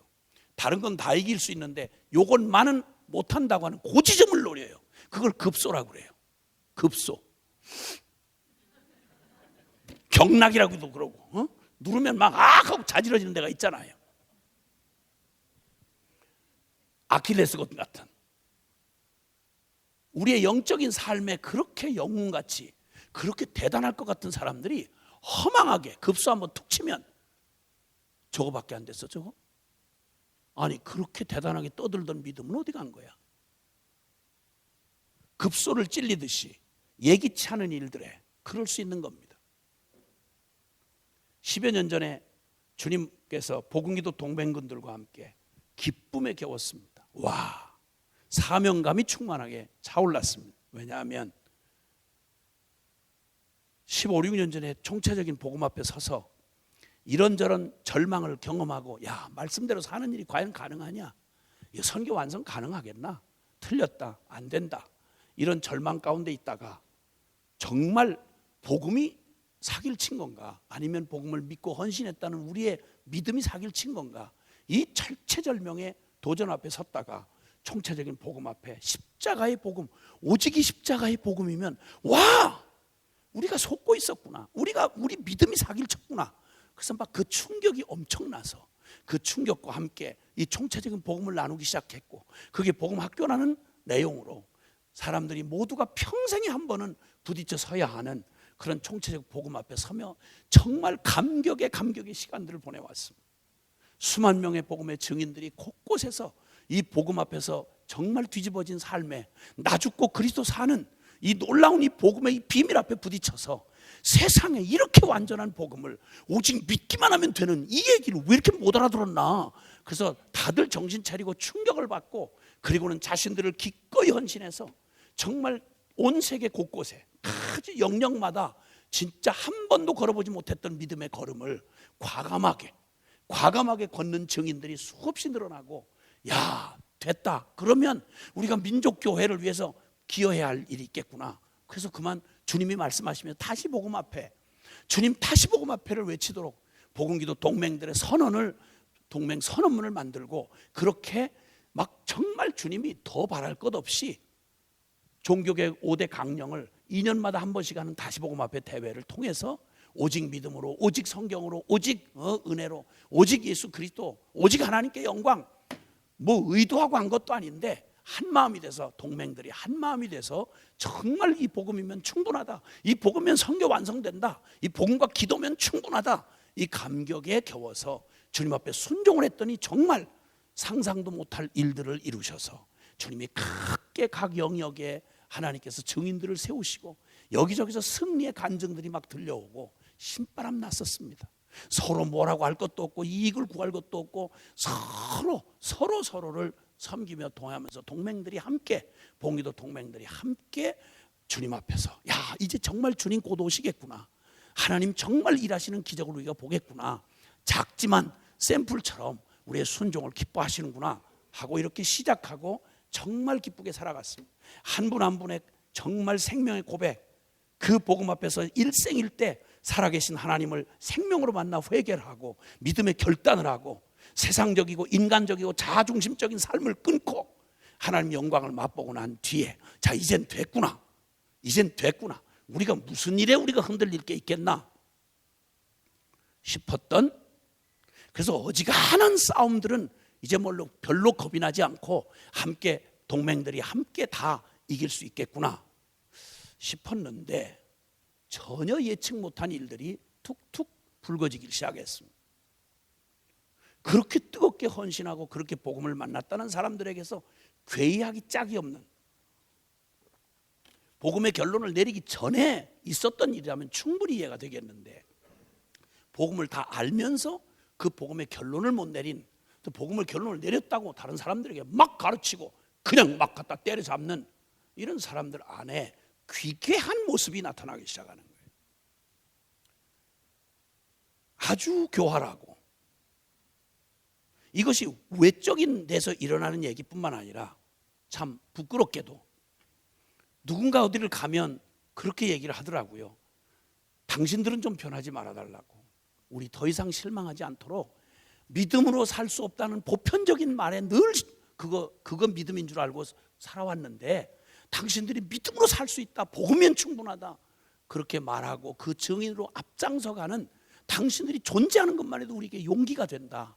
그러니 당신들은 변하지 말아라. 이런 부탁을 가는 데마다 사람들이 정말 눈물겹게 부탁을 하고 감동받았어요. 위로가 돼요. 꼭 그렇게 증인으로 서주세요. 흐뭇하고 기쁘게 받아들였습니다. 그러다가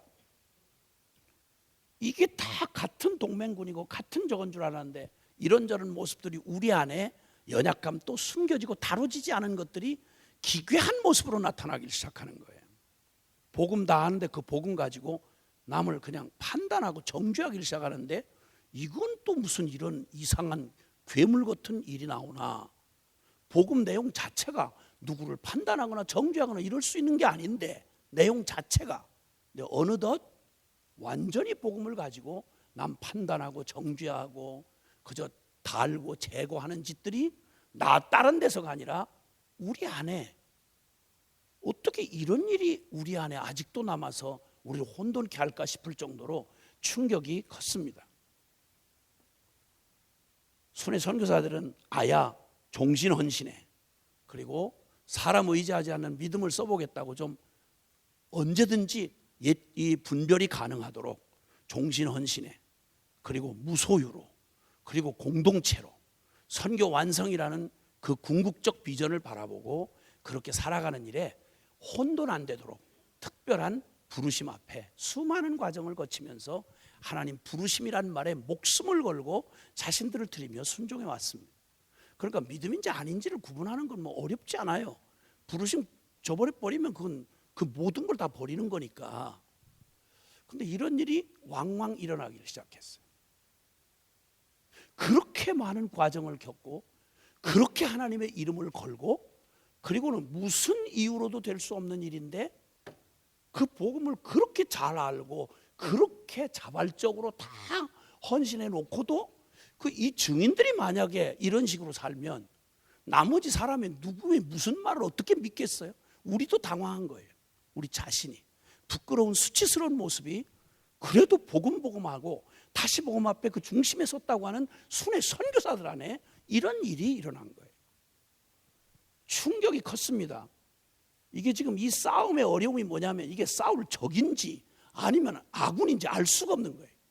왜냐하면 똑같은 말하고 똑같은 안에 있으니까 똑같은 거 가지고 서로 공격을 하면 이게 도대체 이게 싸울 대상인지 아니면 기다려야 될 일인지 적으로 간주해야 되는지, 이런 유의 전쟁에 싸울 능력도 없고 그리고 어찌 해야 할 줄도 모르고, 그러다 보면 그냥 작은 차이로 시작했던 일이 나중에는 같은 복음교도 동맹이라고 말하면서 복음을 모르는 사람도 아니고 복음을 아는 사람들이 아무리 차이가 있고 견해가 달라도 그래도 천에 하나 만에 하나 이 소중한 때에 다 아군이고 전부 다 같은 편일 텐데 어느 날 보면 이게 완전히 어디 무서운 적도 그런 적이 없을 만큼 아주 뿌리를 뽑아서 아주 넘겨뜨리려고 하는 이런 사악하고 교활한 피하 구분이 어려운 이런 전쟁들이 복음하고 극단적인 결단을 했다는 사람들 안에서도 일어나는 걸 보면서 적이 놀랐습니다. 적이 놀랐어요. 이건 그 사람도 나도 아니며 우리의 내면 안에서조차 어떻게 그렇게 이중적으로, 어떻게 그렇게 이중적인 태도가 가능한지, 내가 좀 저거 하는 사람에게는, 마음에 드는 사람한테는 완전하게 막 완벽한 헌신, 순종 이게 나오다가 그냥 내가 조금만 뭐라도 기회가 딱 생기면 이건 말로 다 할 수 없는 그 아주 사악한 군주처럼 이렇게 바뀌었다는 얘기를 듣는 자체가 굉장히 충격이었습니다. 아니, 복음을 이렇게까지 결단하고 헌신했다는 사람들 안에 이런 일이 일어나? 이건 충격 아닌 정말 큰 충격이었습니다. 여호사밧이 직면한 바로 그 전쟁, 이게 싸울 대상인지 그리고 그 싸울 위치인지 그리고 그걸 어떻게 싸워야 되는지 방법도 모르는 거예요. 그러니까 기가 막힌 때에 상황에 접어든 거죠. 이게 바로 영적 싸움의 기가 막힌 함정입니다, 여러분. 영적 싸움의 함정. 이걸 영적으로 안 보면 그러면 이건 서로 다 복음이고 우리는 한 동지고 우리 한 교인이고 우리는 한 운명입니다 이렇게 시작했다가 전에 세상에 제일 서로 많이 죽인 사람들이 기독교라는 이름 안에서 일어난 일이에요. 이 혼돈에 빠지면 이걸 구분해낼 기준이 없는 거죠. 그래서 주님도 에베소 6장 10절 이하에 보면 우리의 싸움은 혈과 육의 싸움이 아니고 하늘의 악한 영들에 대하여 싸움이라. 아멘. 그럴 때 피아를 구분하는 유일한 길은요, 다른 거 없어요. 내가 남이 어떠냐 이걸 기준을 재기 시작하면 전부 다 지가 기준이 되니까 저 사람 똑같이 복음 얘기하는데 저건 복음 아니라는 거예요. 저 믿음 아니라는 거예요. 저 덜 죽었다는 거예요. 이렇게 가지고는 서로 죽일 놈밖에 될 게 없고, 이때 영적 전쟁의 가장 중요한 지혜가 바로 뭐냐면 주님께서 네가 전신갑주를 입으라. 복음의 전신갑주를 입으라. 아멘. 그러니까 정말 중요한 건 이 혼돈스러운 전쟁의 양상에서 헷갈리는 이유가 남이 교활하기 때문이 아니라 내 안에 그런 성향이 있기 때문에 그런 거예요. 그러니까 적과 나를 구분할 수 없는 게 바로 내 안에 정리 안 된 부분들이 바로 그런 일들을 통해서 투사되고 그게 비춰지는 거예요. 혼돈이 일어나는 거예요. 이때 만약 영적 전쟁으로 분명한 원리를 모르면 그러면 우리는 혈과 육으로 대항할 수밖에 없어요. 그러니까 서로 원수가 되는 거예요. 어느 날 멀쩡한데 어느 날 원수를 만들어 놓고 있는 거예요. 자고 깼는데 멀쩡히 어제는 친했는데 오늘은 이상한 이유와 핑계를 대고 원수가 돼 있는 거예요. 이런 어리석은 짓을 뒤에서 누가 깔깔거리고 웃겠냔 말이에요. 이 어리석음을 똑같은 교회 안에 일어난 싸움이 아주 드러내놓고 믿음도 아닌 돈 문제 무슨 이런 문제 저런 문제라면 그건 회개를 하면 될 일인데 서로 복음대로 살겠다, 서로 자기가 옳다는 일로 만약에 똑같은 말을 하는데 너는 아니다, 이런 식으로 혼돈에 빠지기 시작하면 이건 싸움이 끝이 나질 않아요. 이거 완전히 영적 전쟁에 휘말린 거예요. 동맹의 연합을 깨고, 그리고 서로를 불신하고, 그리고 함께 가지 못하게 만드는 이런 일들의 공격이 어디에서 오고 있는지를 구분하지 않으면 모두 다 자기의 의에, 자기의 정리되지 않은 이러한, 처리되지 않은 이런 부분에, 거기에 남은 것들에 의해서 믿음의 우리의, 그래서 결국은 자신의 내면에서도 이런 일이 일어나고요, 부모 관계, 부모 자식 간에도, 가족 공동체 안에서, 그리고 신앙 공동체 안에서, 동맹군들 안에서, 같은 말하는 믿음의 형제 안에서 서로 판단하고 정죄하고 시기하고 모함하고 파당짓는 일이, 그렇게 뽑아서 복음의 사람들이 됐다는 사람들 안에도 사탄이 그러면 우리를, 아, 놓쳤구나, 저 순회 선교단 들어갔으니까 놓쳤구나, 와, 저렇게 복음의 증인들 되셨으니까 저건 우리는 이제 손 못 대는구나, 이러겠느냐? 아니요, 아니요. 훨씬 더 집요하고 훨씬 더 우는 사자처럼 어떻게 하든지 택한 자라도 넘어뜨리려고 하는 이런 것들로 우리를 혼미케 해서 우리의 틈을 내고, 그리고 이간질시키고 파당을 만들고, 결국 서로 기가 막히고 안타까운 사람들로 서로 물러서게 만드는 이런 위험한 도전이 있다, 이 말입니다. 이때 어떻게 해야 되느냐? 이때 그냥 두면요, 조금 시간이 가면 다 드러나요. 믿음의 실력 다 드러나요. 뭐 믿음이라고 다 똑같이 얘기하지만 그 믿음이 무슨 믿음이었는지는 조금 가보면 그 실력 다 드러나요. 그리고 처리되지 못한 옛 자아의 흔적, 그 자존심, 그 성질, 그 파당짓고 인간적이고 육적이고 그 교활했던 이 실체가 계속 속일 수 있느냐? No. 반드시 드러나요. 그 죄악이 드러나고 불경건이 드러나고 인간적인 욕망이 드러나고 자기 의가 드러날 수밖에 없어요. 그런데 이걸 이 싸움 안에 들었을 때 우리는 이 대적 앞에서 여호사밧이 믿음의 그 단순한 원리를 가지고 붙들었던 그의 태도를 주목해 볼 필요가 있어요. 느헤미야가 했던 태도를 우리가 주목해 볼 필요가 있어요. 시간은 바뀌고 상황은 달라도 영적 원리, 전쟁의 원리는 아주 분명해요. 아멘. 헛된 싸움 이제 하지 아니하고 진정한 승자가 되기 위해서 우리 여기 이 대적을 알고, 여기 지금 20장 15절 한번 보실까요? 20장 15절. 역대하 20장 15절 시작. 야하시엘이 이르되 온 유다와 예루살렘 주민과 여호사밧 왕이여 들을지어다. 여호와께서 이같이 너희에게 말씀하시기를 너희는 이 큰 무리로 말미암아 두려워하거나 놀라지 말라. 이 전쟁은 너희에게 속한 것이 아니요 하나님께 속한 것이니라. 아멘. 아멘. 이때 이 간절한 마음으로 그 대적이 어떤지를 알고 하나님 앞에, 주여 우리는 이런 전쟁을 해본 적도 없고 할 능력도 없고 어떻게 해야 될지도 모르겠습니다. 주여 바라볼 게 주님밖에 없습니다. 아니 서로 주님 사랑한다는데 어떤 놈이 사랑하는지는 주님밖에 모르잖아요. 다 쥐가 다 주님 사랑한다고 그러니까, 다 쥐가 믿는다는데 누가 진짜 믿는지 어떻게 알겠어요? 그건 주님이 아시는 거죠. 그때 이 기가 막힌 자리에서 여호사밧이 주님만을 기대하고 섰을 때, 놀라웠게도 그때 하나님 여호와의 영이, 14절에 보면 여호와의 영이 회중 가운데서 레위 사람 야하시엘에게 임하셨으니, 그 레위 사람인 야하시엘에게 하나님이 임하셔서, 하나님의 영이 임해서 말씀하기를, 자, 온 유다와 예루살렘 주민과 여호사밧 왕이여 들어라. 여호와께서 너희에게 이제 응답하신다. 뭐라고 말씀하는 거 아니? 너희는 이 큰 무리로 인하여 그거 상황 분석하고 그 실력 따지고, 그리고 이러다가 이거 어떻게 되나, 이런 상황 분석이나 그 크기를 보고 두려워하지 말아라. 놀라지 말아라. 이 전쟁은 너희가 할 게 아니고 이건 하나님 손에 있다. 여러분, 믿음의 큰 결단을 하고 멋진 승리를 하고 난 뒤에 예측 못한, 어떻게 복음으로 결론난 우리에게 이런 일이 있을까? 어떻게 이렇게 아우리치까지 간 사람들에게 이런 도전이 있을까?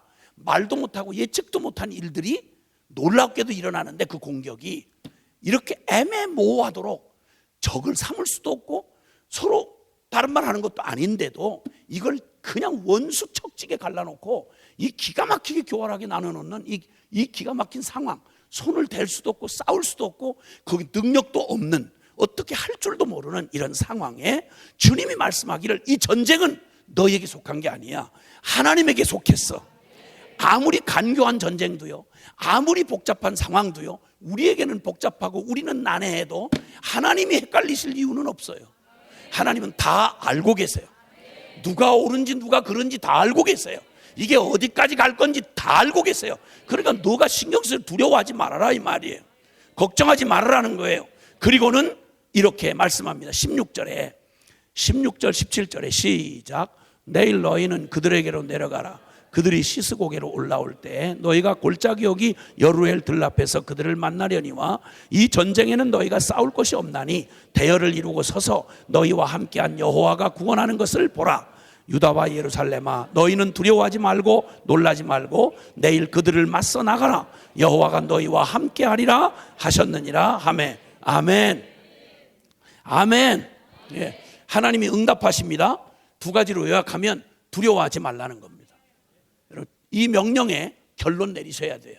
아무것도 두려워하지 마셔야 합니다. 내가 이해가 되든 분석이 되든 내가 능력이 되든 안 되든 절대 상황 분석하거나 저게 크게 두려워하지 말고 저게 그 교활한 술수에 놀라지 말고 거기에 뒤엉켜서 당황하지 말고 첫째 먼저 기억할 건 하나님 알고 계신다. 이 전쟁은 하나님께 속했다. 두려워하지 말아라. 하나님은 영원 가운데 악의 편을 드시거나 교활한 자의 편에 드시는 하나님은 있을 수가 없어요. 아멘이십니까? 반드시 그분은 진실한 자의 편이며 또 주님을 정말 깨끗한 양심으로 그분을 의지하는 자의 하나님이십니다. 첫 번째는 두려워하지 말라는 거예요. 여러분 어떤 이유로든지 무슨 분석이나 어떤 상황이나 나의 처지 때문에 어떤 이유로도 두려워하는 일을 주님의 이 말씀 앞에서 내어 던지셔야 합니다. 두려워하지 말라. 그 다음에 두 번째는 직면하여 맞서 나가라. 피하거나 자꾸 전전긍긍하거나 숨거나 이러지 말아라. 상황이 오들랑 눈 똑바로 뜨고 그 상황 가운데로 뚜벅뚜벅 걸어가라. 전도 여행이 두려우십니까? 도망가려고 그러셨습니까? 어떤 분은 오늘 밤 여기에 아예 안 오신 분도 있고 그냥 방송으로 참여하고 그냥 이불 쓰고 이렇게 방송으로 참여하고 계시는 분도 있을 텐데 오늘 마음에 결정을 하고 나는 안 갈 거예요 이렇게 결심을 하고 오시는 분도 있고 방송에 참여하는 분도 있다는 얘기를 들었어요. 그런데 뭐 잘 생각하세요. 피하면 어디로 피하고 도망가면 어디로 가겠어요. 그렇죠? 두려워하지 말고 숨지 말고 마주 대하여 나가라. 지금이 여러분의 생애에 믿음으로 주님 앞에 순종해서 전쟁이 여호와께 속한 것임을 경험하는 이 특이한 경험, 하나님의 영광이 밝히 드러나는 기회를 저와 여러분에게 주신 겁니다. 그 어떤 상황이든지 그게 아우리치든 여러분의 어떤 개인적인 상황이든지 간에 어떤 상황도 피하지 말고 정면으로 같이 뚜벅뚜벅 마주 대하고 나가라는 것입니다. 그때 이 백성들이 반응을 하는 얘기가 바로 여호사밧이 이 말씀을 딱 듣고요. 여호사밧이 우리하고 똑같은 인간인데 딱 받고 뭐라고 말하는 거 하니 이제 금방 그가 두려워하지 말라고 본인도 딱 믿음으로 받고 백성들에게 두려워하지 말라고 그러고 21절에 보면 자 보세요. 시작. 백성들과 더불어 의논하고 노래하는 자들을 택하여 거룩한 예복을 입히고 군대 앞에서 행진하며 여호와를 찬송하여 이르기를 여호와께 감사하세 그의 인자하심이 영원하도다 하게 하였더니 그 노래와 찬송이 시작될 때에 여호와께서 복병을 두어 유다를 치러 온 암몬 자손과 모압과 세일산 주민들을 치게 하심으로 그들이 패하였으니 아멘. 아멘. 곧바로 백성들이 하나님의 말씀을 받자마자 하나님을 신뢰하라, 그의 말씀을 믿으라, 그리고 직면하여 나가라 라고 한 말을 그대로 믿음으로 받아가지고요, 금방 그가 두려워 말라고 백성들을 다짐한 다음 그 다음에 의논해가지고 찬양대를 조직합니다. 찬양대를 조직해가지고 군대 앞에다 세워요. 군대 앞에다 세워. 그리고 그쪽 브라가 골짜기가 된 나중에 그 골짜기가 된 그곳을 향해서 두고와 들로 마주해서 나가는데 찬송가를 부르면서 하나님을 찬양하는 노래를 부르면서 거기 나가는 거예요. 이미 승리를 얻은 사람처럼 믿고 구한 걸 이미 받은 줄로 믿으라. 와, 그러니까 여러분 이 말씀을 듣는 시간이 굉장히 중요합니다. 주님이 약속한 대로 내 말을 듣는 죽은 자들이 하나님의 아들의 음성을 들을 때가 오나니 곧 이때라. 듣는 자는 살아나리라. 그래서 말씀을 대하는 일을 어느 경우든지 놓치지 마세요. 뭐 말씀 들어가지고 설교 들어서 나 안 변했는데 이런 소리 하지 말고, 주님의 이 말씀은 살았고 운동력 있는 말씀, 이 말씀이 임하면 죽은 자를 살리고 묶였던 자를 풀어주시며 우리의 두려움의 어두운 그늘을 한 방에 날려버리신단 말입니다. 그래서 주님께서 그 주셨던 그 말씀을 듣고 곧바로 두려움에서 벗어난 그가 그 곧바로 이제 직면하여 마주다여 나가는데, 그냥 나가질 않고 찬송가, 간단한 찬송이었습니다. 뭐라고 찬송을 하는 거 아니? 여호와께 감사하세 그의 인자하심이 영원함이로다. 외우기도 쉬워요. 찬송가 아주 쉬워요. 굉장히 난해한 요즘에 새로 나온 신곡 같은 그런 찬송 아니에요. 여호와께 감사하라 그는 선하심의 인자하심이 영원함이로다. 아멘. 이 잔인한, 이 혼돈스러운 이 전쟁의 한마당에 꼭 죽임당하기로 작정한 꼭 도살할 양 같은 위치에 서 있는데, 하늘아버지에게서 그 말씀을 듣고서 두려움을 확 내던진 다음 그들이 노래하는 노래가 이미 이 잔인한 상황과 어울리지 않게 결론 난 것처럼 하나님은 선하시도다, 그는 인자하시도다. 여러분, 이 믿음의 노래를, 이 찬양을 부르는데 오늘 설교 제목처럼 찬송하며 전진하라. 주가 친히 싸우시리라. 아멘, 아멘. 예, 아멘. 자, 그래서 주님이 이 작고 위협적인 이 사건, 연합군의 공격들이 밀려올 때 놀랍게도 주님은 이 믿음의 고백을, 여호사밧이 가졌던 믿음, 느헤미야가 가졌던 믿음, 지금 복음 기도 동맹군들이 가진 믿음, 이 믿음을 가지고 죽음의 골짜기를 부활의 기적의 골짜기로 바꾸고 절망과 실패의 골짜기를 승리의 계곡으로 바꾸는 기적이 바로 오늘 이 밤에 우리의 심령부터 시작되는 것입니다. 아멘, 아멘, 아멘. 불화가 골짜기, 송축과 찬송의 골짜기가 되는 바로 이 얘기 말입니다. 이 믿음의 실력자들, 여호사밧, 느헤미야, 십자가 복음의 증인들, 이들이 바로 역사의 승리자이며 그리고 참 증인인 것입니다. 우리가 어떤 상황에 처했고 우리가 어떤 부끄러운 모습으로 우리가 여기에 휘둘렸을지라도 오늘 이 밤에 우리가 반드시 우리 두 눈을 똑똑이도 똑같이 여호사밧처럼 하나님을 주목합시다. 그리고 그분 앞에 그분의 그분 되심을 외치는 거예요. 당신은 하늘의 하나님이십니다. 모든 이방 나라를 다스리고 모든 대적들을 다 다스리시는 주제자이십니다. 그리고 그 누구도 맞설 수 없는 권능을 가지신 하나님이십니다. 그러므로 우리가 주님을 바라봅니다. 이렇게 주님 앞에 나아갈 때 주님께서 그분의 승리를 우리에게 안겨주시는 것입니다. 여러분, 복음의 결론을 내리고 이 엄청난 내 생애의 결단을 가지고 복음기도 동맹군으로 일어서신 여러분, 우리가 예기치 못하고 예측 못한 일들을 우리는 직면할 수 있습니다. 어떻게 그런 일이 이렇게 결론 내고 이렇게 인생의 결단을 낸 우리에게 이런 허접한 일이 있을 수 있을까? 충분히 있습니다. 이게 영적 전쟁의 실체입니다. 어떻게 싸워야 될지, 대적을 누구로 삼아야 될지 혼돈스러울 때 가장 가까운 사람들, 같은 동지들이 원수가 된 채로 갑자기 근거도 없이 아무런 오가는 이익도 없이 이렇게 기가 막힌 배신을 가지고 오고, 그리고 대적을 하고, 그리고 말할 수 없는 이간질을 하고 그 교활하고 이렇게 되어지는 건 그가 아니라 이 배후에서 우리 모두의 내면 안에 있는 가능성을 드러내요. 저 무섭게 하나님 그 거룩한 승리를 보지 못하게 하는 이 무서운 사단의 저주인 것입니다. 이 어두움이 오늘 이 밤에 이 말씀을 들으면서 우리에게서 깨끗이 사라질지어다. 결코 속지 말지어다. 영적 전쟁의 날에 혈과 육의 싸움이 아니라 하늘의 영들에 대하여 싸우고 이 어둠과 정사와 권세의 주관자인 악한 영들에 대하여 싸움이라.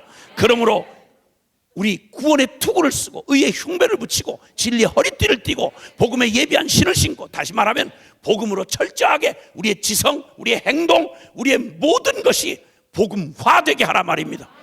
아직도 남겨놓은 그 지긋지긋하고 끈질긴 자아의 여지를, 그 더러운 자존심을 그 기가 막히고 묘한 그런 욕구를, 탐욕을 어떤 말로 포장하고 위장하지 말고 깨끗하게 주의 보혈 앞에 씻어서 저 죽음의 십자가의 골짜기 내 던지시길 바랍니다. 구질구질한 옛 자아의 옛 정을 붙잡고 이 말 저 말 복잡하게 늘어난 복음의 지식으로 위장하고 그거 가지고 무기 삼지 말고 주님 앞에 정결하고 순결하게 주님 앞에 맞닥뜨려 서셔야 되는 겁니다. 그럴 때 주님께서 이 순전한 어린아이 같은 믿음으로 섰을 때 적분별하지 말고 전략 연구하지 말고 주님 앞에 우리가 아주 단순하고 원초적인 이런 믿음의 태도를 취하는데, 첫 번째, 우리 믿음의 실력자들과 똑같이 여호수아와 느헤미야 같은 이런 믿음의 실력자들과 똑같이 할 수 있는 간단한 세 가지. 첫 번째, 기도하며 부르짖으라. 아멘이십니까? 일단 하나님 붙들고 늘어져라 이 말입니다. 해답이 거기밖에 없어요. 딴 데 어디도 해답이 없어요. 신랑도 해답이 아니고 부인도 해답이 아니고 또 실력 있는 영적 지도자도 아니고 일단 붙들고 늘어질 분은 주님밖에 없습니다. 주여, 우리가 아무것도 할 수가 없고 당신밖에는 바라볼 수가 없나이다. 아멘이시요. 뭐 동백물이다, 뭐 같은 뭐 동역자다. 여러분, 사람 의지할 거 없어요. 오직 주님만 붙들고 늘어지는 거예요. 언제까지 하느냐? 응답이 확신될 때까지 하는 거예요. 붙들고 늘어지란 말이에요. 아주 붙들고 늘어지라. 기도는 무슨 잘하고 무슨 실력 이런 따위가 아니란 말입니다. 응답 될 때까지 붙들고 늘어지는 겁니다. 아멘이세요? 못할 게 뭐 있냐고. 못할 게 뭐 있냐고. 붙들고 늘어지는데 진돗개 같은 근성을 가지고 아주 한번 물면 놓지 않는다. 해답될 때까지. 아멘. 두 번째는 하나님 약속 믿고 찬양하고 감사하는 겁니다. 이제 제발 좀 우리 더 이상 우리의 삶에 여지를 남겨놓지 말고 우리 찬양하며 전쟁터로 나갈 때 우리 주님 감사 찬양하며 나갑시다.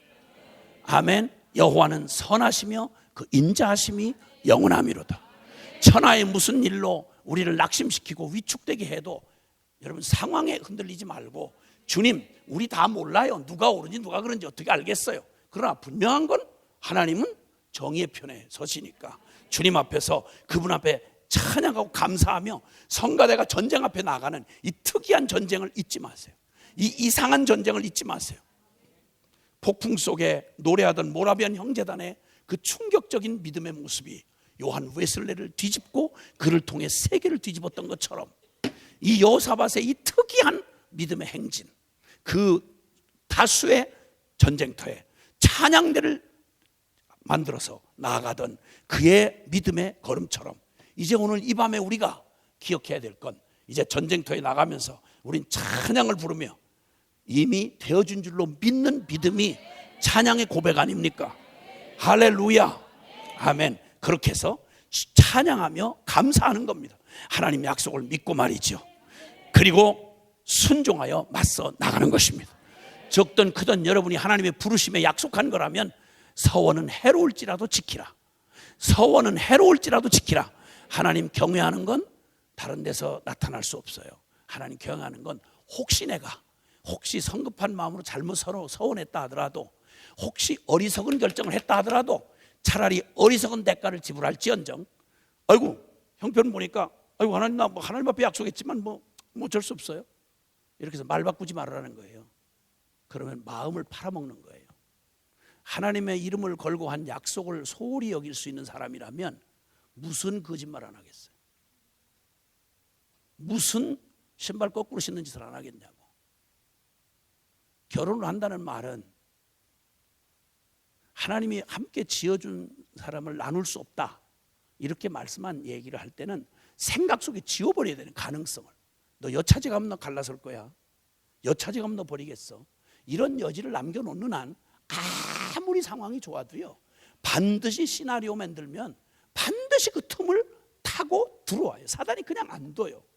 내 생애에 하나님 앞에 서원을 할 때는 조심해서도 해야 되지만, 했다 하면 그게 혹 어리석을지라도, 서원을 했다 하면 해로울지라도 지켜야 되는 거예요. 그건 이익을 따질 일이 아니라 내 마음을 지키는 거예요. 그래야만 내가 내 마음을 믿을 수 있지. 안 그러면 하나님 앞에 한 약속을 뒤집어 버리면 그 다음에 내 마음을 어떻게 믿겠냐고.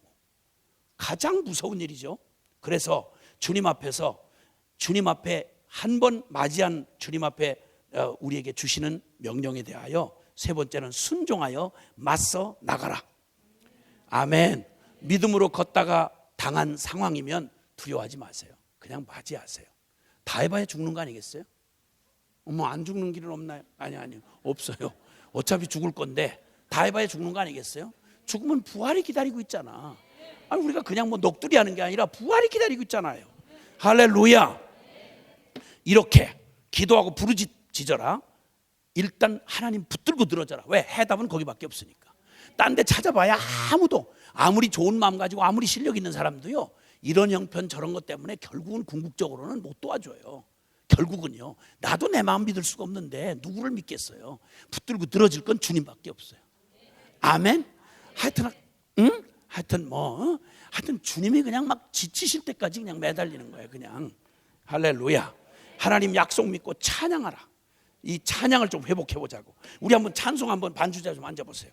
거기 88장 한번 찬송가가 있는데요, 내 진정 사모하는 친구가 되신 이런 찬양이 있어요. 아시죠?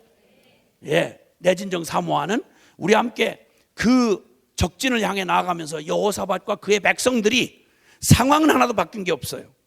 그 감당 못할 그 상황에 두려워 떨고 초라하게 아이 손 붙잡고 덜덜 떨던 그들의 모습이 선지자의 말을 듣는 순간 그 믿음을 회복하고 감히 성가대 복장하고 그리고는 맞서서 적을 향해서 당당히 찬양하며 걸어나가는 그들의 모습을 생각하면서 우리가 그 성가대가 돼서 우리에게 놓여진 상황들을 그려보시면서 그리고 함께 전진해 가는 겁니다.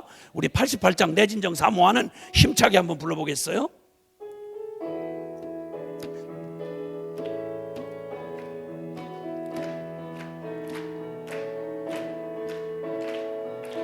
진정 사모하는 친구가 되시는 구주 예수님은 아름다워라.